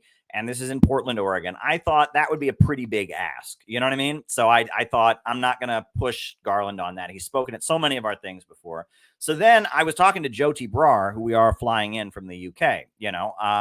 I was talking to Jyoti about, and we're going to have a special meeting with her the night before so she can give like a full length presentation with the Party of Communists. We're going to do a special meeting and then she's going to speak at the actual conference. And so all of that. So I was talking to Jyoti and Jyoti said, hey, can Garland Nixon come? And I'm like, sure, Garland Nixon. She said, yeah, he really likes having me on the podcast and he really wants to meet with me when he's in town. So is it okay if he meets with me, around the time of the conference? I said, sure. And can he speak at the conference? And she said, I'll ask him. So she asked him for me. And she said, yeah, Garland. And so I texted Garland. I said, Garland, I heard you're available for Oregon. He said, yep, absolutely. Also, Garland Nixon spoke to the UN Security Council today, which I thought I was going to be covering that. I ended up going and covering the Palestine rallies instead. But he gave an amazing speech about the weapons and how the weapons that are being sent to Ukraine are now in the hands of criminal organizations, and how like there's weapons that could shoot down, like that one shoulder gun that could shoot down a civilian airplane. So, can you imagine we're dumping into a corrupt, organized crime infested country all of these guns that could shoot down a civilian airplane. So next time you're flying over Europe, keep in mind the USA just, threw a whole bunch of like guns into the country that anyone can just shoot a plane down with. I mean, it's just not good what we're doing with Ukraine. It was a great presentation that Garland gave before the UN Security Council, not remotely. He was there in the UN Security Council chamber. The Russians put Garland Nixon up there and he gave a very dynamic and powerful presentation, which we will show on this channel soon. Not tonight because we're doing this open stream thing, but we're going to show Garland on there. Garland is amazing. So I heard about Garland is coming into town. Some other members, people you met in Missouri at the retreat are coming. And I mean, it's just like every day, more and more people tell me they're coming. This is turning into like the biggest event in a really long time. So I'm very excited about it. And you're driving, which is going to be good because we're going to need. Oh, no. I'm flying, but I'll be driving. I'll be renting a car once I'm there. So anyone needs to ride to the airport. Hey, yeah, because we're going to need people because we're going to be driving, college kids in from the campuses. We're going to be driving people in from the neighborhood. So that's going to be awesome. So Killian, you're awesome. So glad to talk to you. Glad you could jump on. Good luck. Have a good rest of your evening. And I wish you the best. Thanks, Killian. All right. And that was Killian. And now another beloved member, Gabby, is here. Welcome, Gabby. Hi. How you doing? I'm good. How are you? I'm good. What's new? Did you see the videos I sent you? I haven't. I saw that you sent me them about Yeah. Santa Muerta, the Yeah. goddess of death. Right. I Yeah. haven't watched all of them yet. I will comment on them after I watch them. Yeah. I asked my wife about it. She wasn't familiar with that, but she's in Guatemala, so maybe it's different in Mexico. But Yeah. It's crazy because I was thinking about it and I was just like thinking like with everything going on, like darkness and like what like the capitalist world does to a society. Mhm. So I always like think of those little things. Like I don't know why I focus on that, but anyways, sorry. There you go. I So was how's your thinking- son doing? He's good. He's right here with me. I had a double shift, so I just barely kind of came back from work, and then I'm gonna go out a little bit later. So I'm Okay. gonna have some fun time for me. Okay. And what? And also, you've been to a couple of the Palestine rallies in Chicago lately, right? Or no? No, I haven't, but my comrades like John, and Ellie and everyone else in Chicago, they've been going. So Okay. I'm gonna Yeah, go well, you're busy. You got tomorrow. things you got to do. You got to get Yeah, yourself and yeah. you So got work. tomorrow I could go. I'm going. There's one in Chicago tomorrow, so I'm Okay. gonna be there. I'll be passing out like the flyer, our Oh, great. CPI cards. But like, I was gonna ask, like, what should I say? Like, I get nervous. What Yeah, I I don't know.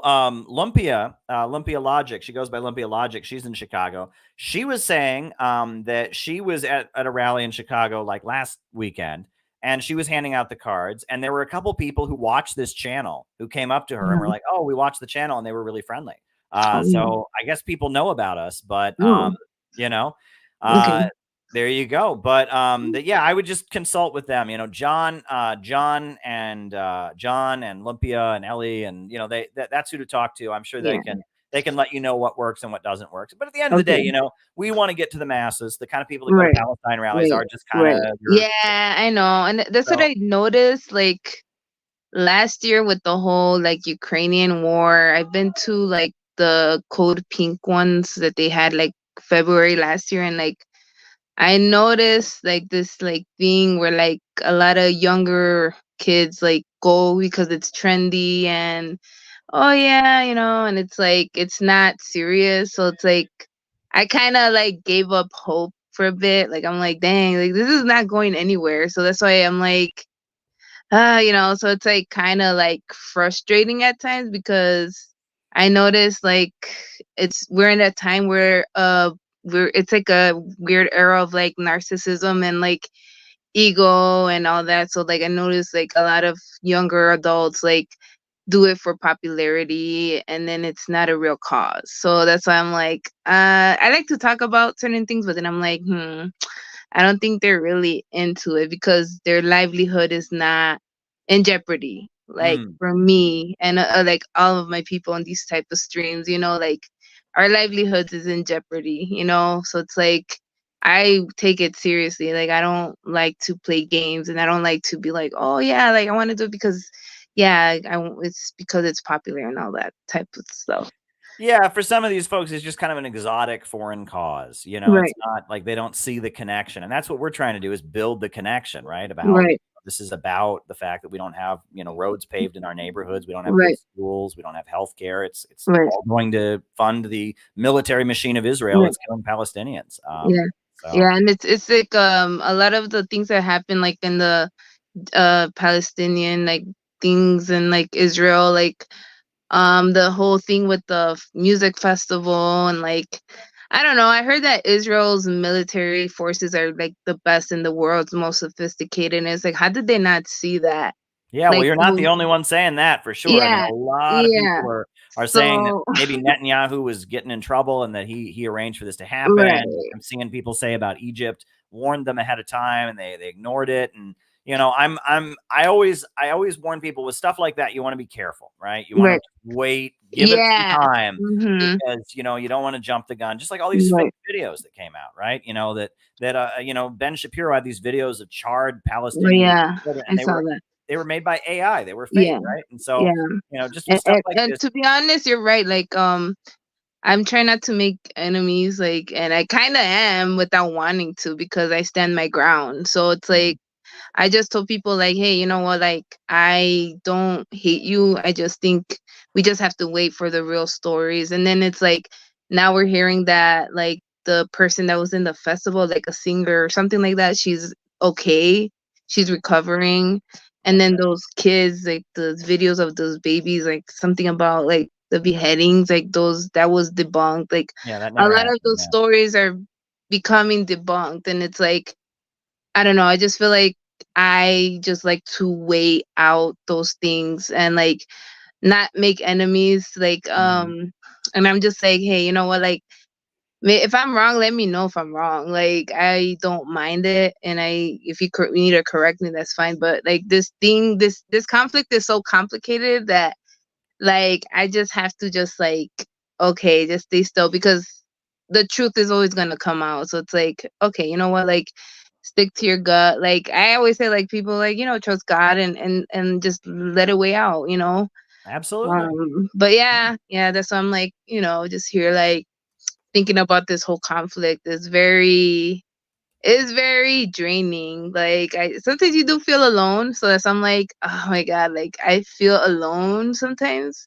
because you feel like nobody understands what you're talking about. Maybe because I'm not like intellectual or like I'm not like intelligent type of person. So like people just think of me like, oh, you're whatever. And I'm just like, no, like, so Well, I got to maybe tell that. you, I have been in New York City for a long time. And when I used to have a literature table in New York City, I would get these pro-Israel people and they would come up to the table and they would all be like, well, according to this treaty of blah, blah, blah, blah, blah, blah, blah. And they would throw like all these treaties and, facts and all that. And I'd be like, okay, I don't know anything about what you just said, but I know that what you're doing to the Palestinians is wrong.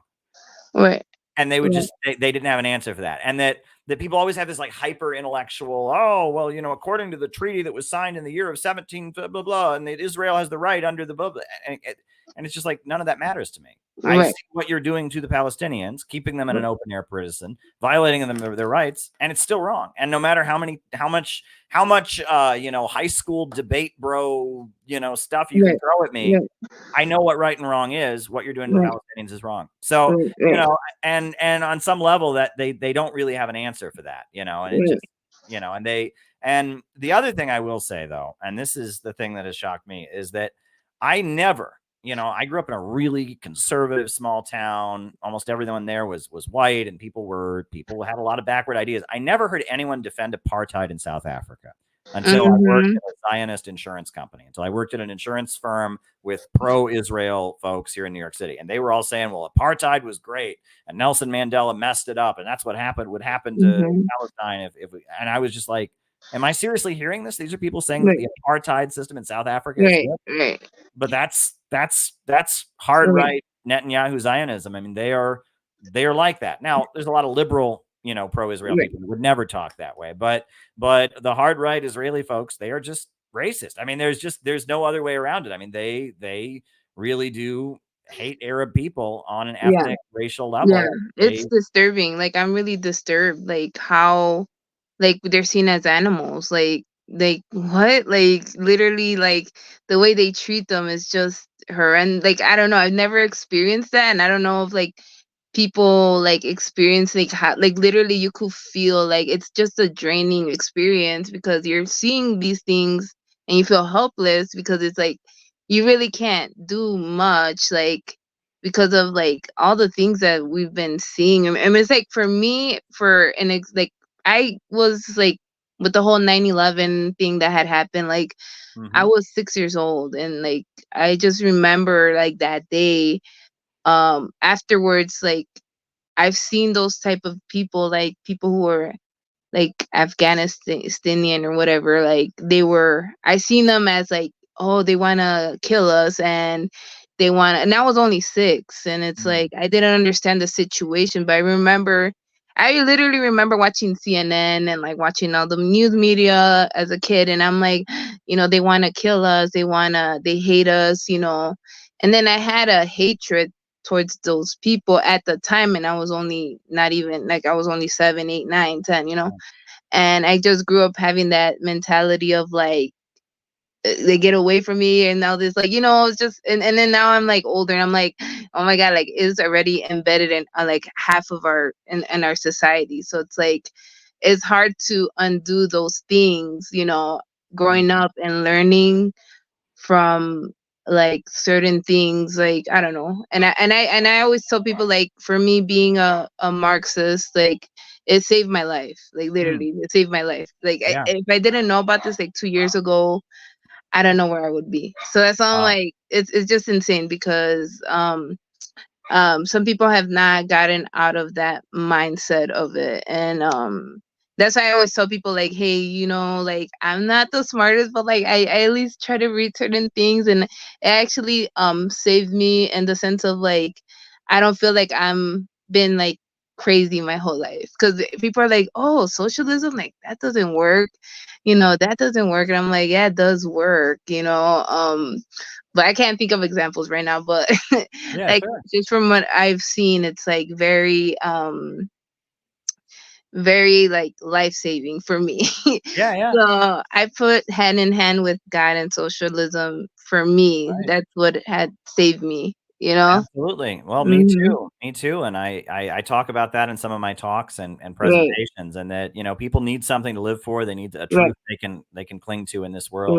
right. Yeah. So Yeah. I mean, are you gonna do your streams with the whole like the whole religion ones that you're doing, the Bible ones, like Yeah, in I your will. book? I'm gonna restart that Bible series. We did one episode, and Right. then the Ukraine war started, and we never Yeah. resumed. And I Yeah. think Yeah. we're gonna restart that series. I think we're gonna Yeah. do that because Yeah. I have thought so much about that, and I've consulted with so many people, and we really need to do Right. that. I Right. will say, I did, I think the end of this book, the Letter to Baba Oh Vakian book, yeah. Yeah. it Mm-hmm. got really religious towards the end of the book, and I think a I have lot of to still people read were. it. I'm still reading the Peter Kaufman one, and I feel embarrassed Yeah, well, because towards the end of this book, I get really okay, religious, and okay, it really surprises people that I go there, right? But okay, yeah, I made a point of getting rather spiritual towards the end of the book, and yeah, I think a lot of people, they see that part and they just don't quite know, because a lot of people, they want to talk to me about other stuff in the book, and they're just like, yeah, and it got spiritual at the end. Okay, yeah, yeah, but yeah, look, we need to do that, right? I yeah, think we need to do that. yeah. Literally, I just always tell people like this. It connects. Like even though people don't like to see that, and they're like, oh, like I respect people's religion, whatever they want to believe in, but like I think it's more of like a spiritual like journey as well. So that's why I always tell people like follow that, like follow your intuition, like follow what you think is right. And like you'll find yourself like liberated. It's liberating, you know. So it's like Yeah. that's why like for me with the whole like the Fidel Castro, Che Guevara, like it's actually very proud. Like I feel so proud, like I'm just like, man, you know what, we're in the right side of history, even though it's kind of messy right now, but we're in the right side of history if we always stick with God. For me, that's what I say, like we stick with Mhm. God, and you're gonna be all right. So that's why I always tell people, like, stick with what you believe in and what you think is the truth, and just stick to your guns, like, Well, be let me strong. ask you, because you're from a Mexican background by heritage. Mhm. Um, you know, uh, but you're not Catholic. You're Pentecostal, right? Yeah, like I used to be Catholic, but like I turned into like the Christianity Yeah, more. and I'm curious, how did that happen? Like, what happened? Well, okay, this is my personal experience, so maybe people have different Sure. experiences. So Yeah. like going to a Catholic church, it was very like this, go like this is, you gotta go, you gotta baptize, as a baby, and then from there, do your first communion, and then from there, do your confirmation, and then the rest, it goes on, and like, it's a nice thing, and it's like very traditional, but the thing with that is like I never felt I was truly connected with God. Like it was just Mhm. very like you just have to do it so you won't go to hell. Like that's how I saw it. Like that's Yeah, how you're it always going through the was. motions. Yeah. Yeah. So like for me, for example, like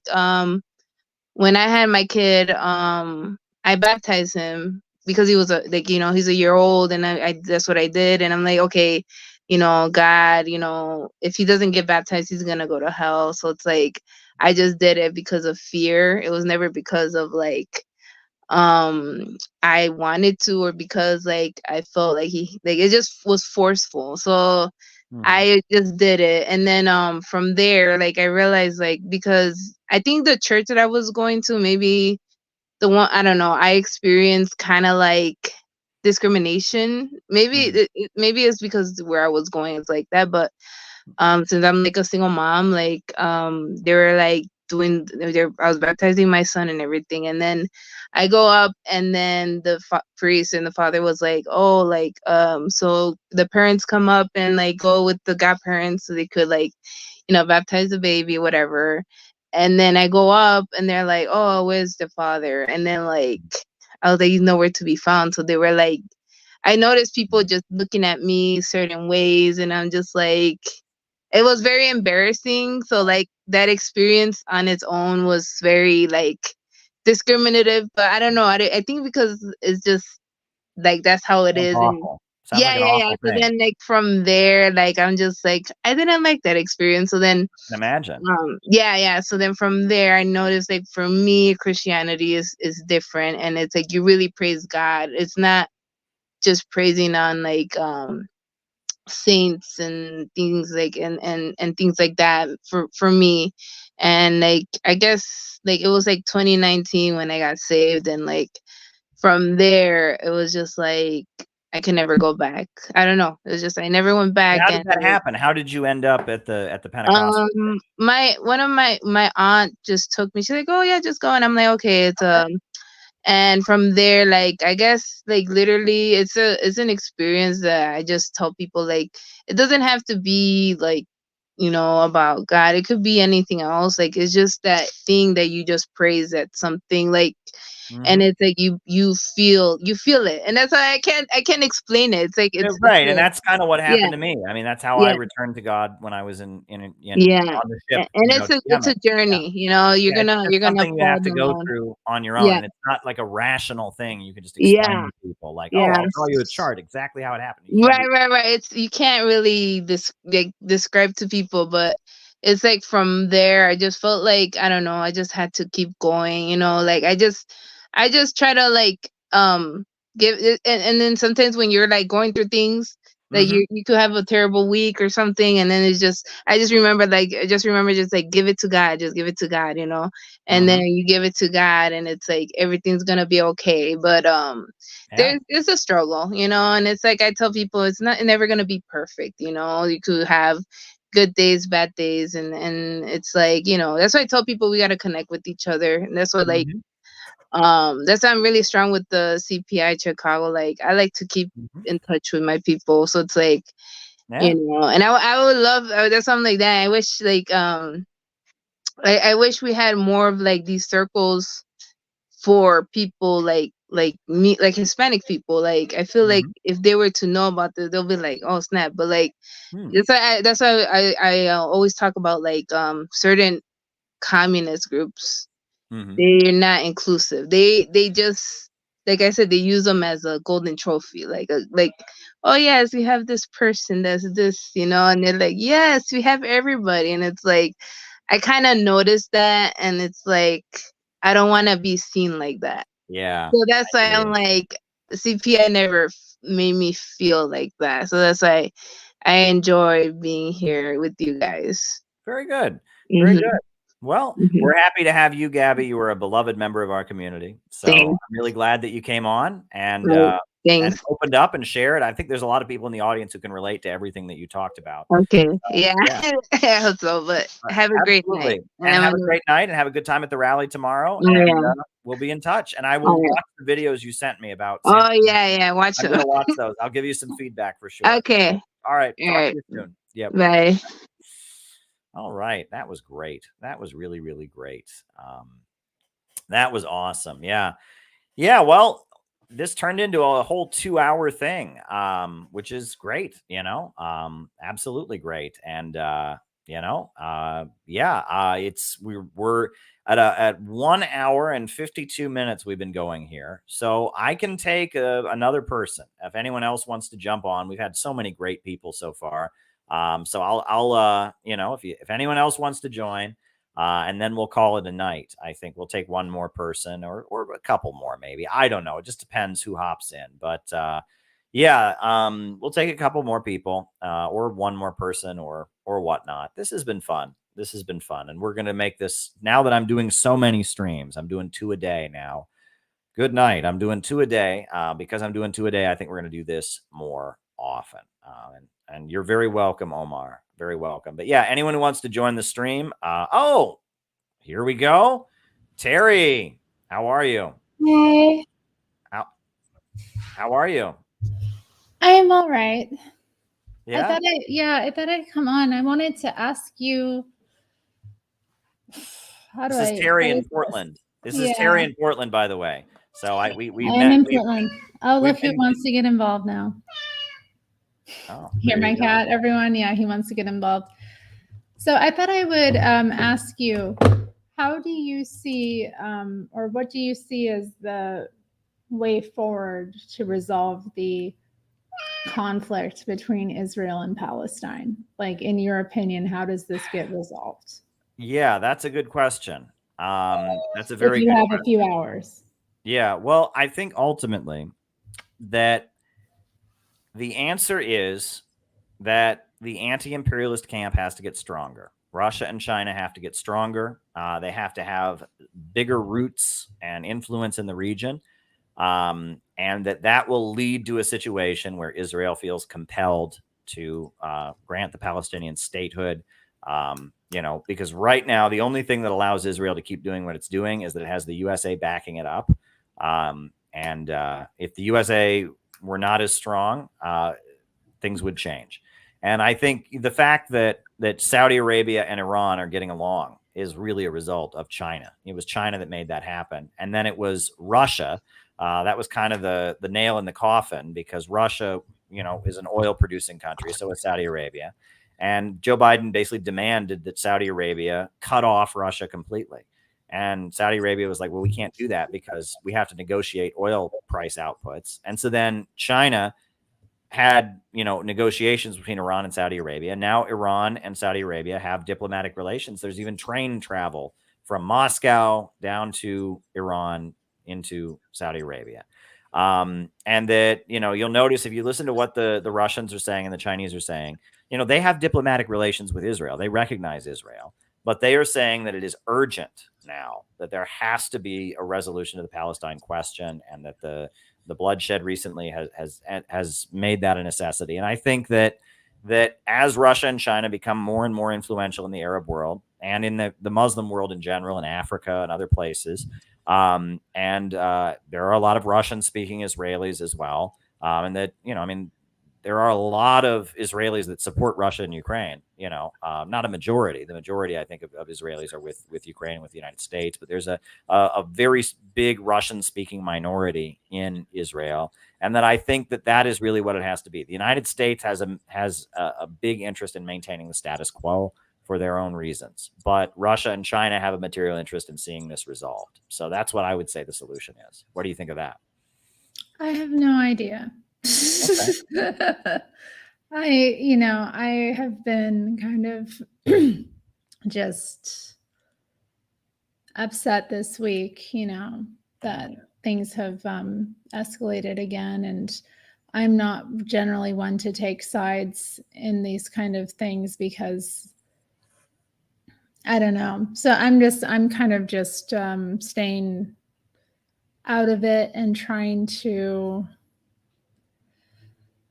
I think, just pray for peace and an end to the violence. But I am curious, like, how people see this issue getting resolved, because different organizations have different kind of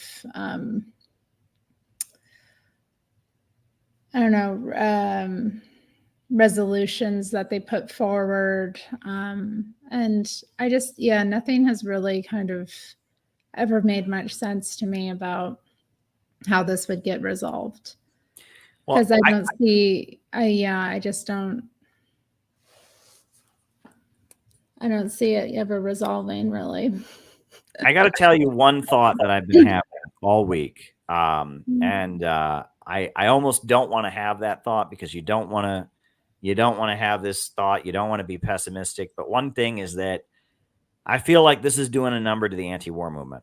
The Rage Against the War Machine Coalition was emerging, and now this is, RFK. I don't know if you saw, Dennis Kucinich was the campaign manager for RFK. He resigned today because he's pro-Palestine, and RFK is pro-Israel. Tulsi Gabbard, who is very good on Russia, Ukraine, very good on China, very good on North Korea, very pro-Israel. Yes. Well, people are splitting about it. Yeah, and I feel like this is, this is going to hurt the anti-war movement. There's somebody, I won't even say the name, a young man I really liked, who was out there in Portland, he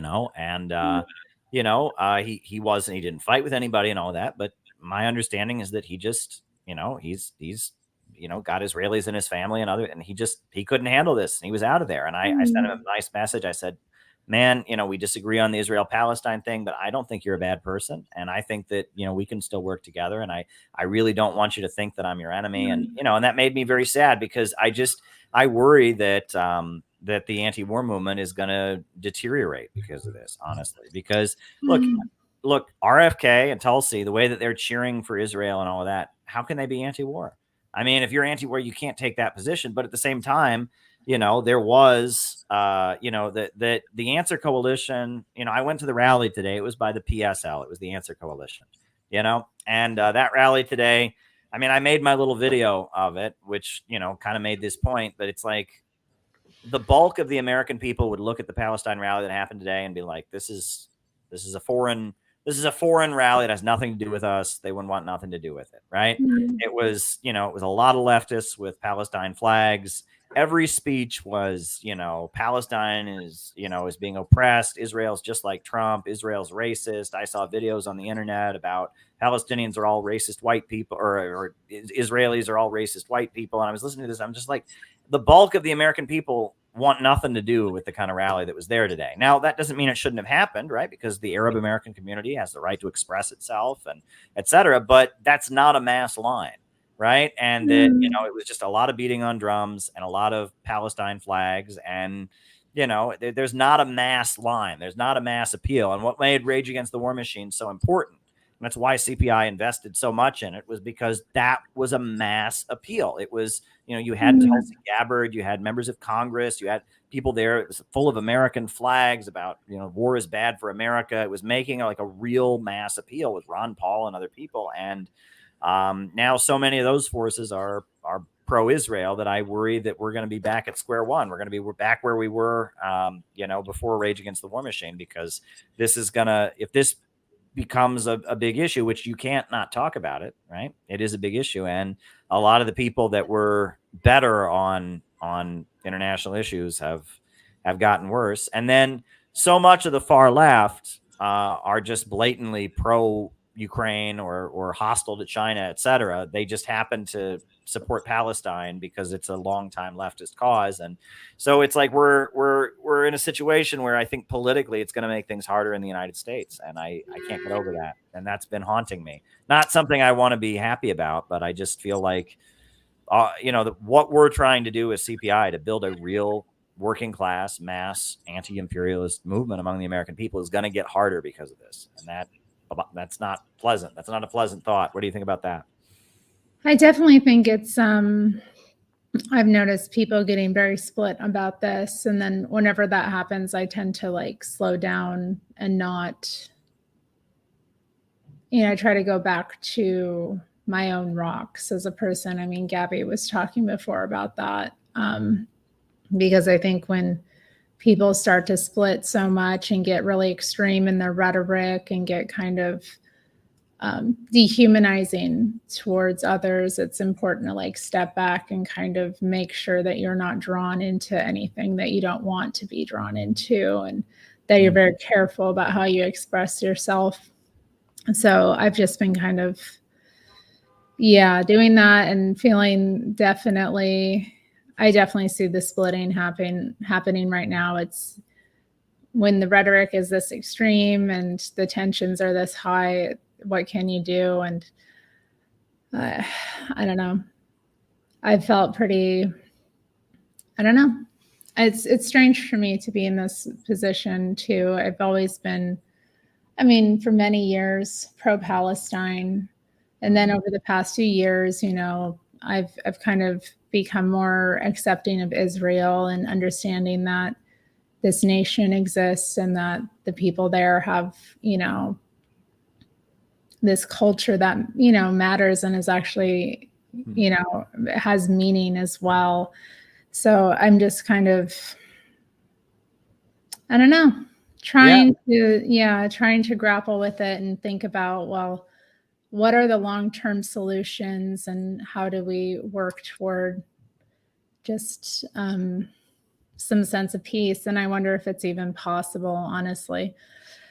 But no, I hear you. I hear you. And, and also one thing that is a fair point is that we have to talk about things that are actually like, we have to talk about real solutions, not just moral grandstanding. Yeah, that's a lot of it. Like people have just, I don't know, Gabby said this before. I hate the term the right side of history. Can we talk about, I hate when people use that language. Okay. And this is why, because history is written by those who win, and the good guys don't always win.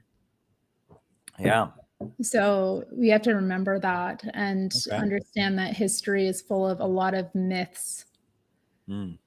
So the right side of history is a very dangerous place to be. You know, you want to be very careful about that language. It also comes across as if, you know, that kind of language is used with so many different issues. Even like cultural issues, like, oh, you want to be on the right side of history. I'm like, well, the pendulum swings back and forth through time. It does. And, you know, there's nothing really new under the sun. That what we're dealing with now, people dealt with thousands of years ago in terms of so many things. So I just, that kind of language has been, you know, being utilized a lot, and when people are this extreme, the tensions just are so high. And it's not a good atmosphere to organize in.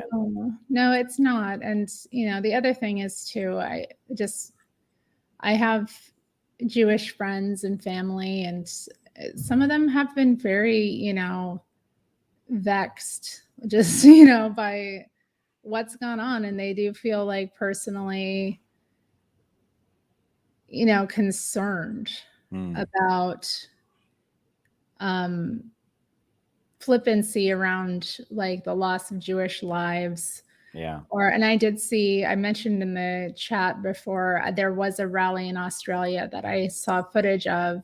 Someone said that it was mistranslated, but it was in English. So it wasn't mistranslated, but I did hear anti-Semitic things being said about gassing Jews and killing Jews, and it was at a pro-Palestine rally.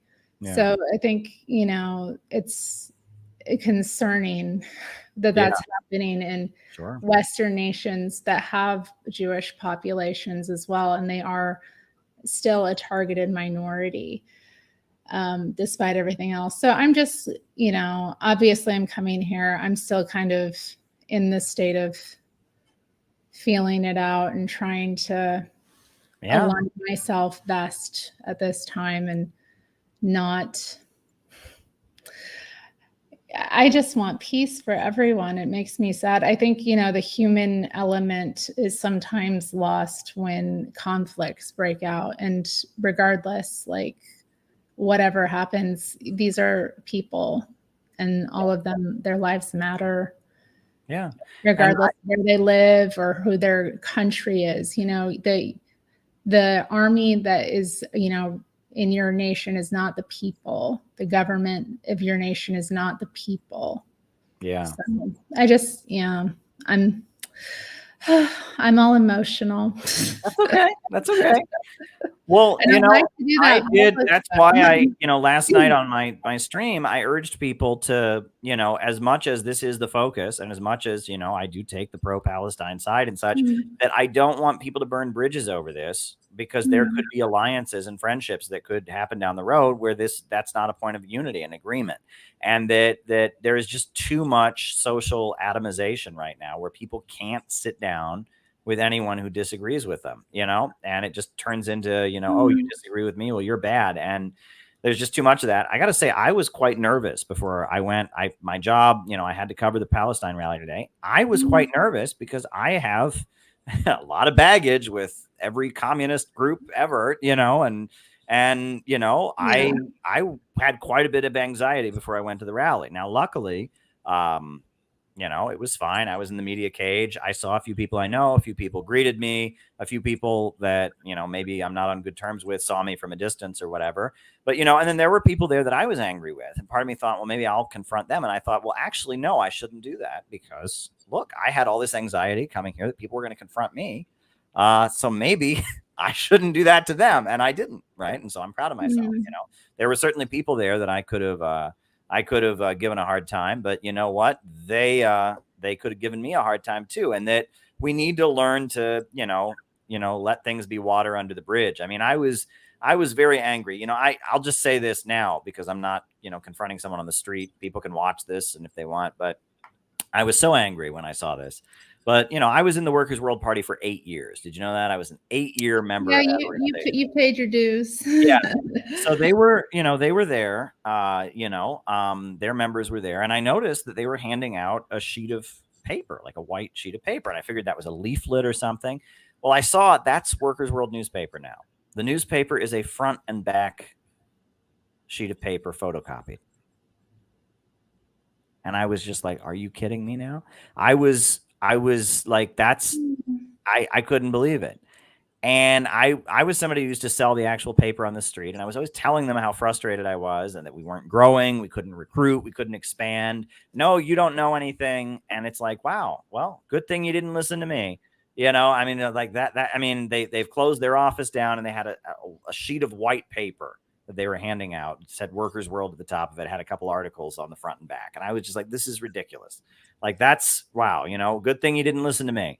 Right. Good thing you didn't listen to me. I mean, it's just like, I saw that and I was just like, wow, like this is a group that I really wanted to expand and see grow. And they have become so irrelevant. They can't even afford an actual newspaper anymore. I was just like, this is pretty sad. And, but certain people are still in charge of it. And that's what matters. And that was what I would have said if I would have confronted. I didn't, because that's not what you do. But, just like certain people just had to be in charge. No one else's ideas could be there. They were going to be in charge. And so now, Baltimore is out. Los Angeles is out. Detroit is out. And it's down to like less than 30 people. They closed their office down. But you know what? It's that same small group of people. They're still in charge. So, they can't even afford to print their newspaper anymore. And so I saw that and it's like, keep your, but then there's probably people that would want to confront me about something that I did, maybe that I regret, or maybe that I don't regret, that they don't know the truth about. So, and I saw that and, I covered the rally. I interviewed people. I had an opportunity I was standing next to, you heard me talking about how I was standing next to the pro-Palestine Jews and I listened to their back and forth. Pro-Israel Jews, and that was amusing to say the least. They were yes. That was intense. And yes, you are blessed to be in New York and to get such a wide array of when these things happen. At least I'm sure those were very fun to listen to. Well, yeah, the one guy was taunting the ultra Hasidic Jews like they shouldn't be protesting because it was the Sabbath, the Shabbos, or whatever. So then he shouts back at him. He's like, "Yeah, well, you don't have a yarmulke on, right?"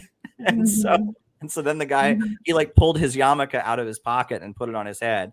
And so then the other guy shouted, improving each other. Right. And then the other guy shouted, "Yeah, well, where are your like the tassels or whatever that they, where is that?" Yeah, your prayer tassels. Like, oh, you don't have a right to tell me I'm not Jewish when you have no tassels on. And I was standing there and I'm just like, this is amusing. This is, I really wished I could have pulled my phone out and filmed it. It was really a little bit of levity. Yes. Right. You had that comment about the Workers' World paper, but you know what I thought about? Think about your local Sunday newspaper. Yeah. How thin has it gotten over the years?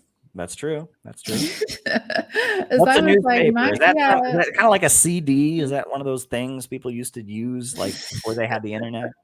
Right? Yeah, I know. No, it is sad. The printing like a blog, but you read it, you hold it in your hand, right? Yeah, and it's too bad because years ago there were so many at least socialist publications that I haven't been subscribed to any for a while, and now I'm kind of thinking like, well, who is still printing? Who's still putting out like legitimate newspapers? I hated selling newspapers, though. I'll tell you, I hated it. Well, I don't hang out with the left as much anymore. So I was surprised to see who was still there and who was like not there. What I used to notice is when I used to go to rallies like this in New York City, like years ago, there would be a million little tiny Trotskyist groups, like, like 4 or 5 people. And it would be like the and they all hate each other. Yeah. I didn't see that as much. Right. I think all those guys now just get on the internet. they now just like leave nasty YouTube comments. They don't have their own like Trotskyist group to fight other Trotskyists with, I think. I did see the Spartacist League. There were 3 or 4 Spartacists. I did see there's a group, it's called the Internationalist Group, and they're like a Trotskyist group at CUNY. They're like a breakaway from the Spartacist League. They had quite a few people because they're on the campus. And then there's, I think it's the International Marxist Tendency, but they call themselves Socialist Revolution. They had a lot of people, and they had a lot of signs, and they had literature table and stuff. The RCP, the Bobavakian people were there. They had, they had a banner and 5 or 6 people. There were 4 or 5 Workers' World people, and then PSL. It was basically a PSL rally. It was all the PSL people were there. Big PSL banners, big PSL signs, and I mean, it was basically a PSL rally. And the PSL folks, I just find everything about PSL to be obnoxious because it's all just, it's all just pandering to liberals. I mean, it was like the speeches. I just was listening to the speeches, and they have huge speakers, right? Often I would go to these rallies, I can't even hear the speeches, but this time they got their huge speaker, and all the speeches were they were just so surface level. And it was just like, it was just like, if you hate Trump, you should hate Israel. Because, I mean, and there was no mass line, no talk about economics or anything. It was all just Israel's racist, I don't know. Well, and I don't want to get into that, but the actual population of Israel is kind of, anyway. Well, that's, well, it's not, I don't know. They're like, isn't 30% of the population Arab? And then there's all different types of Jews. And then there's other peoples that live there as well. So it's just Ethiopian Jews and yeah. stuff. The other thing I always wonder, and I must say this, is where do they have the drums at these rallies? Because I never see a drum, but the whole rally I was hearing like people banging on drum. Do they have a recording of drums that they play, or is there actually somebody at the front like banging on a drum when they have a microphone next to them? The whole rally, I mean, I'm there and I never saw the drum, but it was like the whole rally was like this drum. I mean, it's been a while, but we had real drums. Okay. At rallies I've been to, there were real drummers, but if you didn't see them, if it was a big rally, you might not see them, but I wouldn't know where they were. Yeah.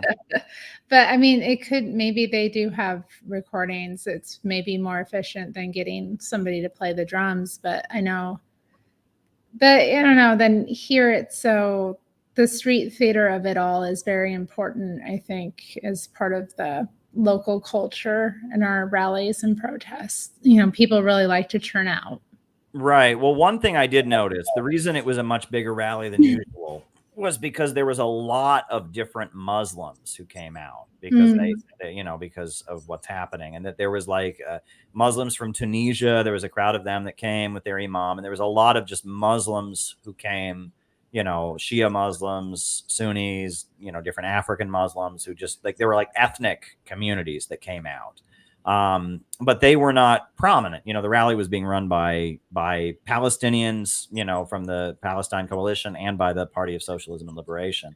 But I feel like that would have been neat to put some of them on the microphone, put the crowd of Muslims from an African country that came, put them on the microphone, put the Tunisian, Muslims that came out, put the Shia Muslim from Queens that, that might be a neat thing to do, give them kind of a voice, because that's one thing that New York City has so many little ethnic pockets. There's a couple streets like in Queens that are like little Bangladesh, there's a couple street, and like every African country, there's a street or a neighborhood that is theirs, and that everyone in that country knows that the street in New York City that's that's the Burkina Faso street is this one. You know what I'm saying? Yeah. So it's like, I feel like that would make these rallies a little more, because it's just the rhetoric is just so repetitive. It's very it panders to the mainstream white liberal. Yeah. Yeah, and even though the majority of the crowd was not, the majority of the crowd was Arab American or African or whatnot, and so that would be interesting. But but it was weird because like I said, I don't see the little tiny trot groups. That's not a thing anymore, right? You just don't see that anymore. The other thing that I did see a lot of were like independent, like Brooklyn leftist dudes. I saw a lot of that, of like guy who like is communist on the internet but is not in a group. and is just kind of walking around, maybe he's got his girlfriend there, or he's got a sign that like, screw Israel, and he's got a Palestine flag on there. And he's just like, he's not in a group. He doesn't feel like he has to be in a group now. He's just a dude. Right. And I saw a lot of that, like Brooklyn hipster dude who is a leftist. That's his like persona. Right. He probably watches like Vosh or ContraPoints or whatever. And he's like, he's a leftist dude. But he doesn't feel a need to be in a group. And I thought that was amusing, right? Because it used to be, you're going to be a communist in America, you just go look for communist groups or you don't, but now you can just, because of the internet, you can just do it. You can just call yourself, I'm this, and I have a Facebook profile that says I'm this, and you can do it. It's that fandom that Peter Coffin is always talking about, the fandom stuff. And that I thought was interesting too. And there was a lot of just dudes, So there you go. It's very difficult to be a communist on one's own. Well, or anything on one's own. I mean, if you have an identity of any kind, you need your own community of people. Otherwise, you get kind of blown all around. Yeah. Well, you don't have anyone to sharpen you. Well, one thing I've been telling people, and it's hard to put into words, but it's like ideology exists to serve a function. You know what I'm saying? Yeah. And a lot of people just don't understand that, right? It's a tool. Yeah, and that if you just decide, if you're like all by yourself and you just on the internet decide, you know what, I'm a Trotskyist, or I'm a follower of Enver Hoxha from Albania. Like, you don't really understand that. You know what I'm saying? You're you can read the books and all that, but you don't really understand why those books were written until you live it. You know what I'm saying? Yeah, I understand. Right. And that the whole reason those books were written was to facilitate a group of people that were living this. Right. And that is what is missing. And I think a lot of people just don't get that. And that the internet politics, internet religion, they just don't quite get it. And one thing I've been thinking about a lot lately is, right, like, so communism, like people say, are you a communist, Caleb? Well, I guess I am. But what does that mean now? And I think it's oddly similar to Islam, right? If you really read the Quran in Islam, it was designed as the ideology and the religion of the caliphate. There is no caliphate anymore. So everyone who's a Muslim nowadays is kind of like, well, they're taking the book that was written for the caliphate, and they're like, well, we're going to apply it in our own country. We're going to follow its rules and live it our way. But they're not really doing Islam exactly. They're doing their own kind of interpretation, drawing from Islam, because Islam, if you actually read it, it's to serve the caliphate, right?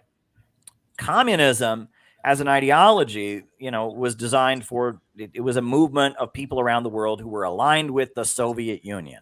Do you know what I'm saying? Like Marxism, Leninism was the Soviet ideology. There is no Soviet Union anymore. But there's other countries that have drawn from that and developed that. And there's groups that use the analysis and understanding of the world the Soviet Union had. And so it's like, you can still be a communist now, but you can't be a communist in the way people were communists when the Soviet Union existed, because communism as a movement and Marxism, Leninism was an ideology basically kind of set up to serve this global movement that was aligned with the Soviet Union. And the Soviet Union no longer exists. What do you think of that?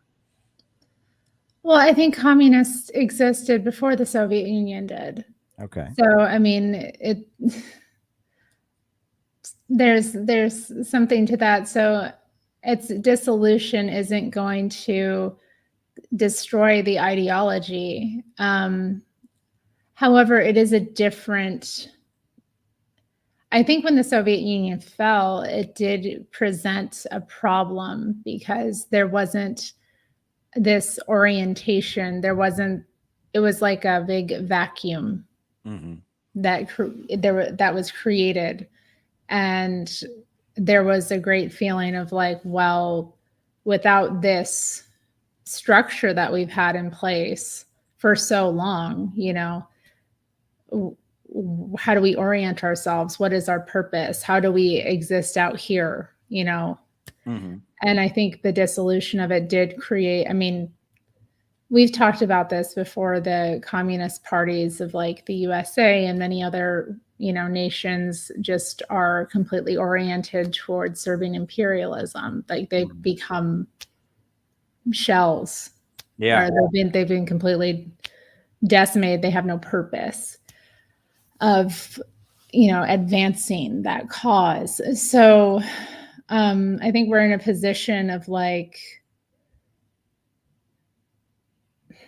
obviously it's not hopeless. There are other communist states to support, but yeah, it's like the Soviet Union was just the beacon. It was like the light. It was the way. And without it, I think there was so easy to get lost and not know what direction to go in and not have that kind of guiding light.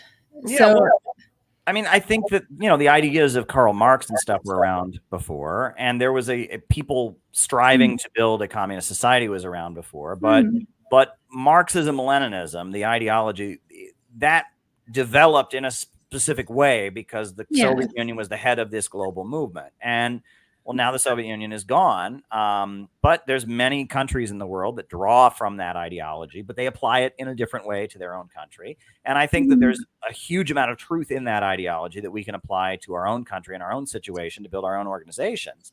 But I think we should recognize that ML, like just classic ML, was designed for a historical moment to serve a specific movement, and that while we can draw heavily from it, we're not, even if we pretend we're doing it exactly in the pure way, we're not, because we're not in this. You know what I'm saying? We're not in the same conditions. I mean, if Lenin was transported today, his orientation, his insight would be very different, wouldn't it? Yeah. So all we can do is learn from what has come before us and try to understand it and put it in its proper context and use it how we can. But obviously we're dealing with the material conditions of today, which are different. Yeah. And I think that's what we're doing. But the main thing is we need a community, and that there are many, many people who are desperate for a community, and that the social atomization. And what disturbed me recently was Hillary Clinton suddenly is back on TV. Ooh. Yeah. And, she gave her interview where she called for Trump supporters to be deprogrammed. And then she gave another interview to Rachel Maddow where she was saying that the cause of extremism is social alienation, which I thought was interesting. And that there needs to be organizations that people can join to do volunteer work, etc., in order to serve the need people have for an identity to be part of a group. And I heard that and I thought, that's interesting, because for the longest time, the message of these people was like, groups are dangerous, groups are cults, groups are authoritarian, just stay home and watch Netflix. But it seems like the fact that I heard Hillary Clinton say that to Rachel Maddow, like, oh, we need groups now, it makes me wonder if there's going to be a flip now, and out of nowhere there's going to be a lot of stupid groups people join that are in real life groups, because they realize that people are longing for that to some degree or other. It makes me wonder.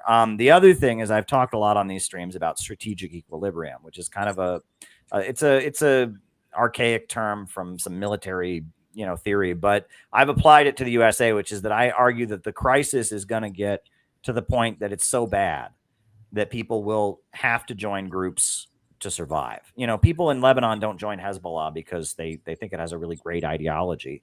They join Hezbollah because it serves the community and because of the conditions that they're in. You know what I'm saying? And that when real revolutionary movements happen, people aren't joining them because they read the book and they think it's interesting. They join them out of necessity, right? And that I argue that we will, in the next couple of years, hit kind of a turning point where, people in the 1930s didn't join the Communist Party because they thought it was interesting. They joined the Communist Party because they were hungry and they needed jobs, and it was in their neighborhood and organizing them. Similar with the Black Panthers and such. And then I argue conditions in the United States will deteriorate to the point, and I've been calling that strategic equilibrium, where politics will suddenly not be about interest and people trying to find out what's true and what's not. Rather, it will start to be about necessity. It'll be based on people struggling to survive and society fracturing, to some degree, where people have to join an organization. And then ultimately the CPI community, we need to be ready for when strategic equilibrium hits. We have to have an organization set up first that could then function in these new conditions.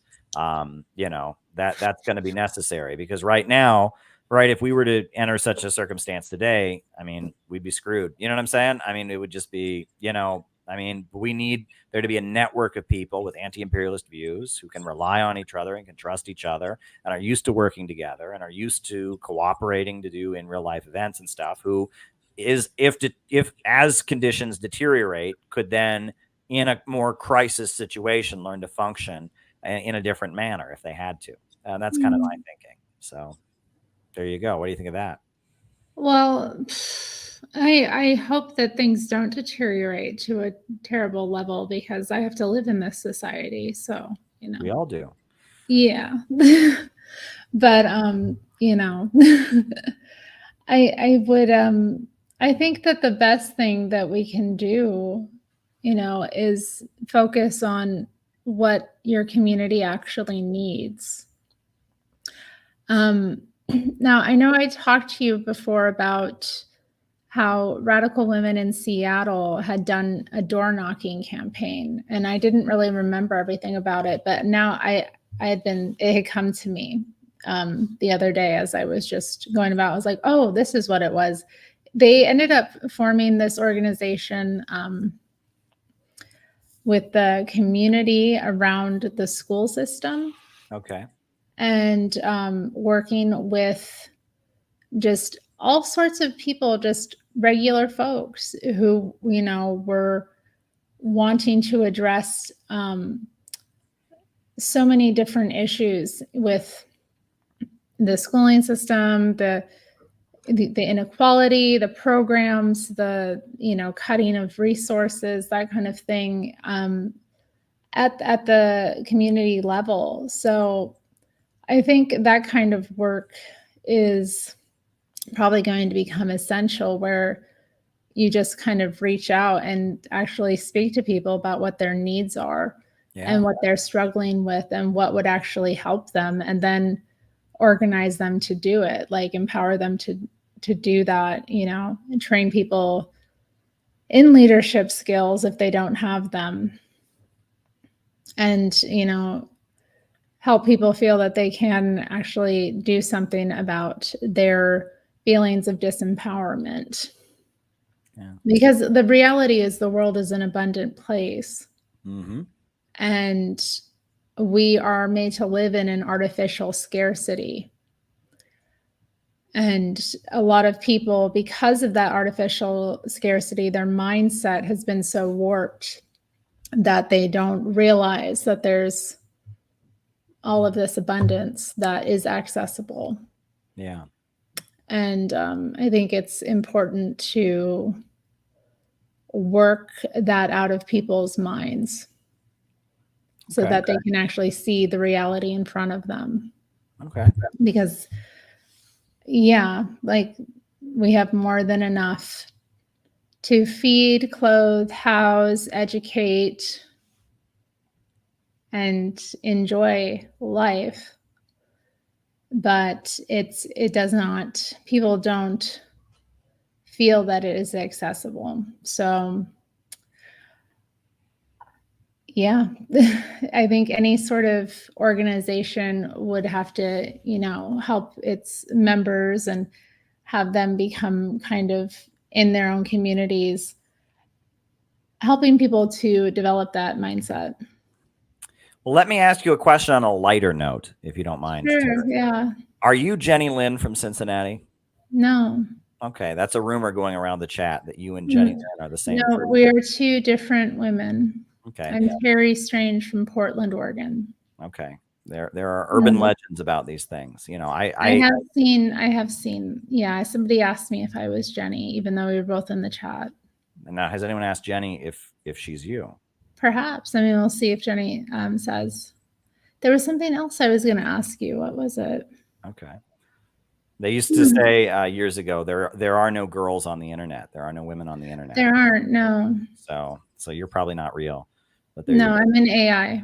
You're in AI. But what else were you going to ask me? Do you remember your question? I don't remember now. I guess it's getting a little late for me. I'm getting a little bit. That's okay. That's okay. Thank you for having me on. Absolutely. Anytime. Yeah, we've had some great chats before, and I'm looking forward to seeing you again. I'm looking forward to seeing you in Portland. Now, Gala says you look different. LOL. We do look different. Thank you. But Gala is also a girl, so she can't be on the internet. So she can't be real either. She must be a delusion. So I don't know. We shall see. So. Well, Photon says it too. I mean, we both have dark hair. Okay. Well, everyone thinks that I look like every other redhead in the universe, and that has always driven me crazy, right? I had a roommate in college who looked nothing like me, but he had red hair, and people would get us confused all the time. And I'm like, how do you think we're the same person?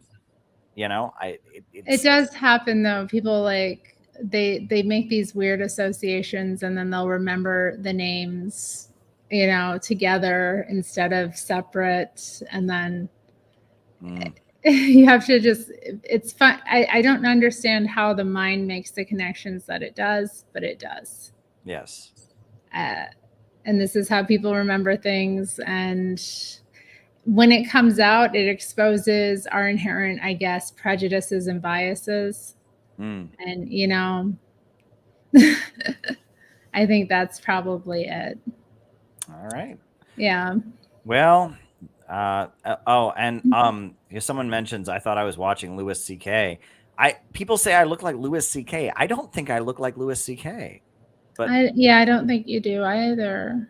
Yeah. Now, maybe in 30 years. Now, Gallus says, young Caleb looks like Weird Al Yankovic. What happens? And that I can see, right? When I had the long hair, and I can see that a little bit, but there you go. But yeah, it's been fun. It's been fun. Glad you're on here. And I think tomorrow I'll probably be back on. I'll do a noon stream and a night stream. I'm just doing that every day. I'm doing 2 a day now, noon and night, noon and night, noon and night. Oh, it came back to me. Okay. Gabby had mentioned the Santa Muerte or the Santissima Muerte. Yes. Which I thought was interesting. I have been a devotee for how many years now? 8 years of the Santa Muerte. So if you want to discuss her at any point, let me know, because it's very I thought you were a Christian. I am, but she kind of brought me back to the Christian faith. Oh, okay. Right, she's a saint. And there is a belief that she converted to Christianity because of Christ's resurrection, because Christ defeated death. So death then became a believer in Christ. Is she a person? No, but death is a phenomena. Death is a real experience. So the Santa Muerte is death. Santa Muerte is death. Okay. Yes. I mean, it's a very her cult has been the fastest growing religion in the Americas. Wow. For many years. And it's quite fascinating, especially when you look at the geopolitical situation, the issue of femicide in the North Americas. It is interesting. And she does attract people who are kind of on the outside of society in whatever way. So she has a large following of like LGBT folk, prostitutes, people who are in gangs or, drugs affiliated, or just people who, for whatever reason, feel marginalized. So I think she's a very fascinating figure, that there's this like feminine death persona that has become, kind of venerated, worshipped even to a degree. I don't worship her, but I did encounter her at one point, or at several points. And so she was a spirit that became part of my world. And yeah, she did give me visions of, before I had even come back to Portland, of chapels and things here in the city. And it's just kind of interesting that I kind of ended up becoming back on my Christian faith. Wow. So anyway, yeah, I know people are like, where is this going? Well, maybe I can interview you about maybe you and Gabby and me can all have an interview about this. That would be sometime. interesting to discuss. Yes. I mean, and she is, originates from Mexican, culture. So it's also interesting, but she's been growing very much in popularity in the US. And pretty much everyone that I know that is introduced to her becomes fascinated. So I'd love to hear what you think about whatever she sent you. I will. And if you want to send me anything, feel free. I'll think about it. I mean, yeah, it's been a few years, and I am trying to be a good Christian. So I don't work with her like I did before, but I still think it's, a very fascinating phenomena. And I do, obviously I believe you have to believe in death. It is a real phenomena. Well, it is. So yeah, the Grim Reaper is a real thing. So it's just how that has become this kind of subject of veneration is very interesting, especially when you look at, the breakdown of society and people kind of turning to this figure that is, feminine aspect or feminine representation of death. It's quite fascinating. So love to hear it. All right. Well, thank you, Terry, and good luck to you. All right. We do have one more guest who has found their way in. Isaac. Hello, Isaac. How are you? Hi, Caleb. How are you? I'm good. I'm good. Thank you for letting me in. How are you? I've been following you. I've been following you for a long time. I listen to you when I have time. Okay. I'm very busy. I work and I hardly have any time. I have a day job and I have a nighttime job. So, but I'm very happy when I get a chance to listen to you. All your insight and all the information, you're very knowledgeable. And I enjoyed all the information that you provide. So I'm very happy that you have allowed me to come in. Sure. I'm originally from El Salvador. Okay. But I left El Salvador in 1981 during at the beginning of the war. Yeah. And I went to Los Angeles. I lived in Los Angeles for about 4 years. Mm-hmm. And then I had a visa. My visa was going to expire. The war was still raging on, and I was so afraid to go back. So I ended up coming to Canada. Okay. and I'm in Vancouver. All right.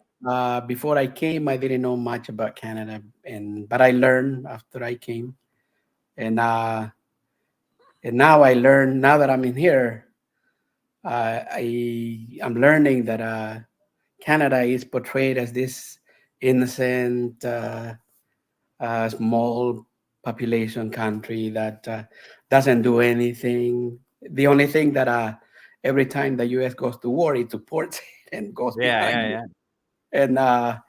And supports Israel. And I'm sort of like, sometimes I get shunned by people because I'm not vocal about it, but I said I like Jewish people. I don't have any problem about Jewish people. They're nice. I have friends that are Jewish. Mm-hmm. But I said I don't agree with the actions that Israel has taken. Mm-hmm. And we need to learn how to make a distinction between people that behave in that way and people that actually. There are many Jews that don't support those kind of actions. Yeah. At work, I feel kind of isolated because when the war in Ukraine started, everybody's cheering for the war, and you couldn't say anything. If you say anything, they shun you or they were not happy.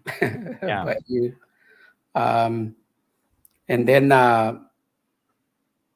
but I noticed that, and I have a lot of friends too, though, that sort of like they distance themselves away from me because when they realized that I did not have I did not went along with what people were being told in the news. Yeah. I try to explain to them. I said the thing is we're not being told the truth about this conflict, and if you, I invite them to listen to you and other people that have other views, and I said you don't have to change your mind. Listen to other view. You don't have to just listen to one side of the story. and then you can make up your mind. Okay. And so anyway, to make I'm disabled because I was kidnapped in 1977 in El Salvador. Wow. And I was stabbed 18 times. Wow. And I pretended I was dead, but this is 87 is the time when the war is just beginning. Mm-hmm. And it broke up in 1980 with the death of the 4 nuns, the American nuns. Sure. And then the death of Bishop Romero. Mm-hmm. When the death of the nuns happened, it really saddened me. It hurt me a lot. Yeah. Because it let me realize that if these people did not have a respect for religious people that come to help, and especially Americans, I said, nobody's going to be saved. Nobody else. Wow. As local, we were not going to be saved. Yeah. Safe if nuns, American nuns. And I felt from the very beginning that the army was involved, and they were involved at the higher up level, because one of the things that I know from people in El Salvador admire Americans. They love Americans. They respect Americans. And a soldier, lower level soldier, will never do that. No. I cannot understand. He won't do it unless he's been given orders to do that. Yeah. And then around 1983, I had a cousin that was a medical doctor. He was a Red Cross. He worked for the Red Cross. And sometimes when there were a fight would break, they would stop the ambulance and take the injured out of the ambulance. Wow. And he was not in favor of that. He called on them to have more respect, because Red Cross was an international organization and respect both sides. Mm-hmm. And at the end, he ended up being killed. He was murdered. Wow. He was taken from his clinic. My grandfather went and looked for him from town to town, and they found him a week later. He had been shot into pieces. Wow. and buried in a shallow grave. Mm.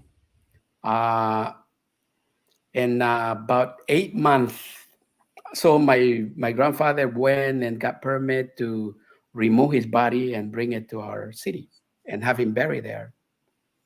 And about 8 months later, my grandfather's house with his grandchildren, one of his daughters, the house just was blown up by a bomb that was dropped on an airplane that was going by. Wow. And the news will say, "Oh, terror!" No, not terrorists, because back then they didn't say terrorists. Guerrillero. All the news media. Yeah. But being related to my grandfather, I knew that he was not a guerrilla. He stayed away from politics. Yeah. And also his children. And because I grew up with that teaching, I sort of like stay away too. But when I came to Canada, I met somebody that was a guerrilla, and I became friends. We were made to be afraid of people that were guerrilla, because we were told that they were terrorists. Yeah. And this guy was very nice. I couldn't believe, because I never met one. Mm-hmm. I met him in Canada, and we talked a lot. Spent whole days and nights speaking about things. And then, but that was around 1985, 86. And he started opening my eyes. And I started to see, and I started to understand. Because it's sort of like foggy, because the media is very powerful. Mm. And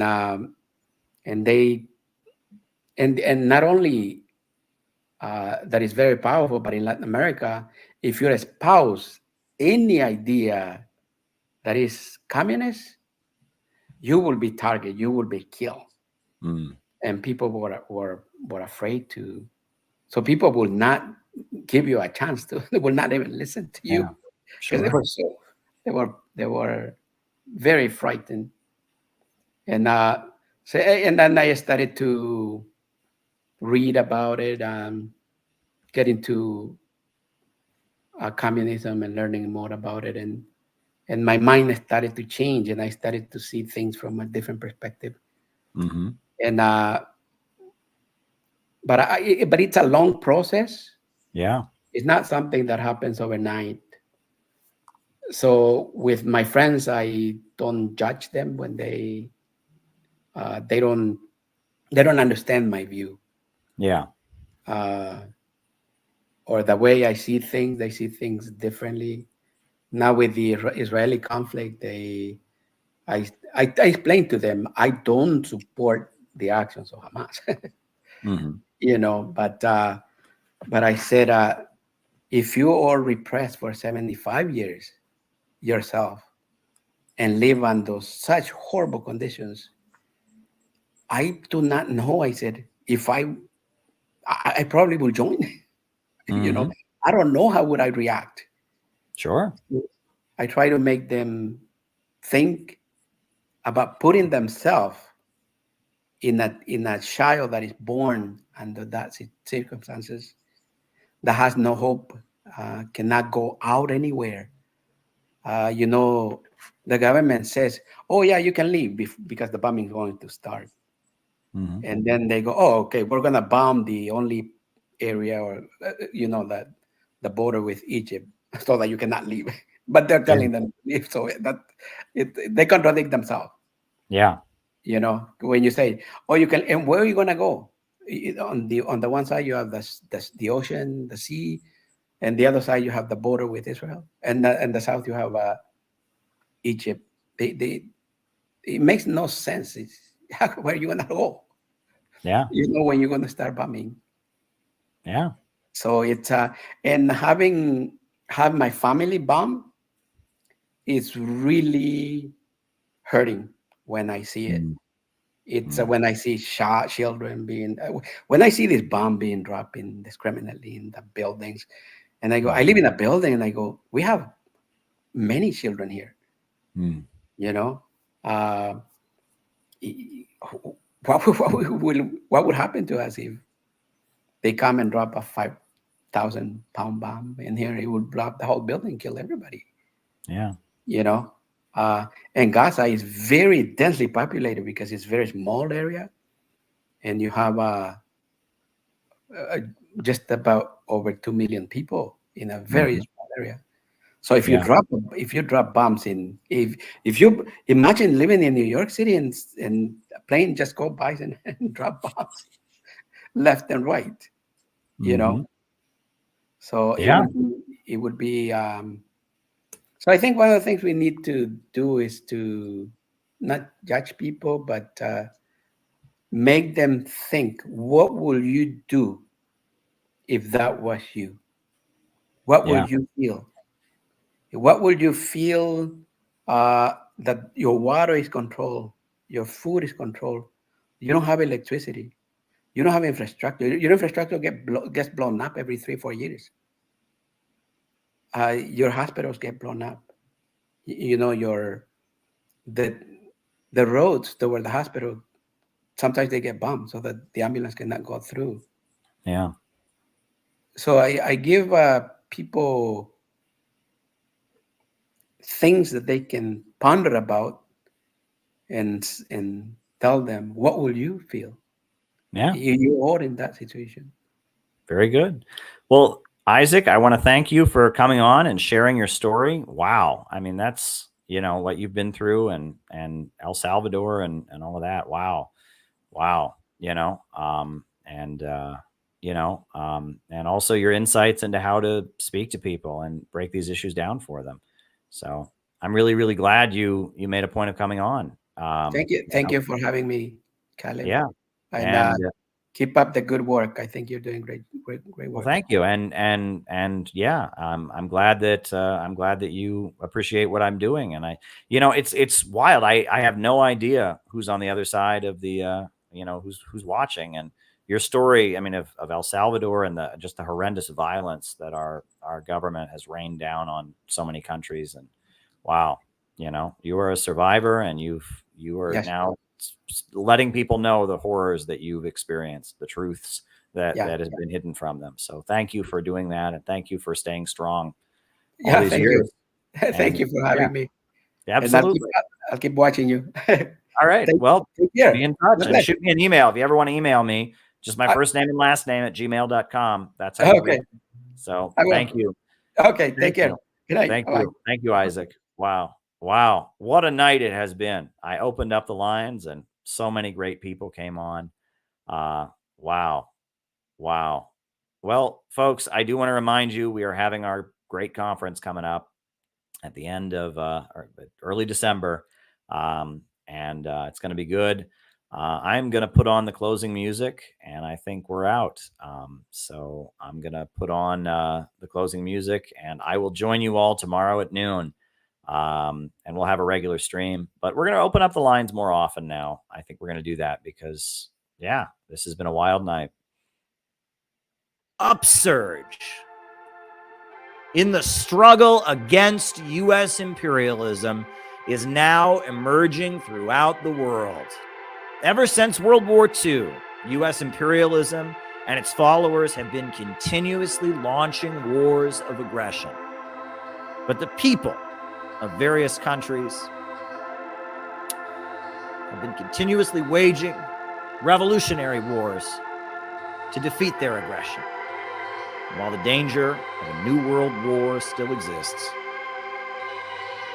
and the people of all countries must get prepared, revolution is the main trend in the world today.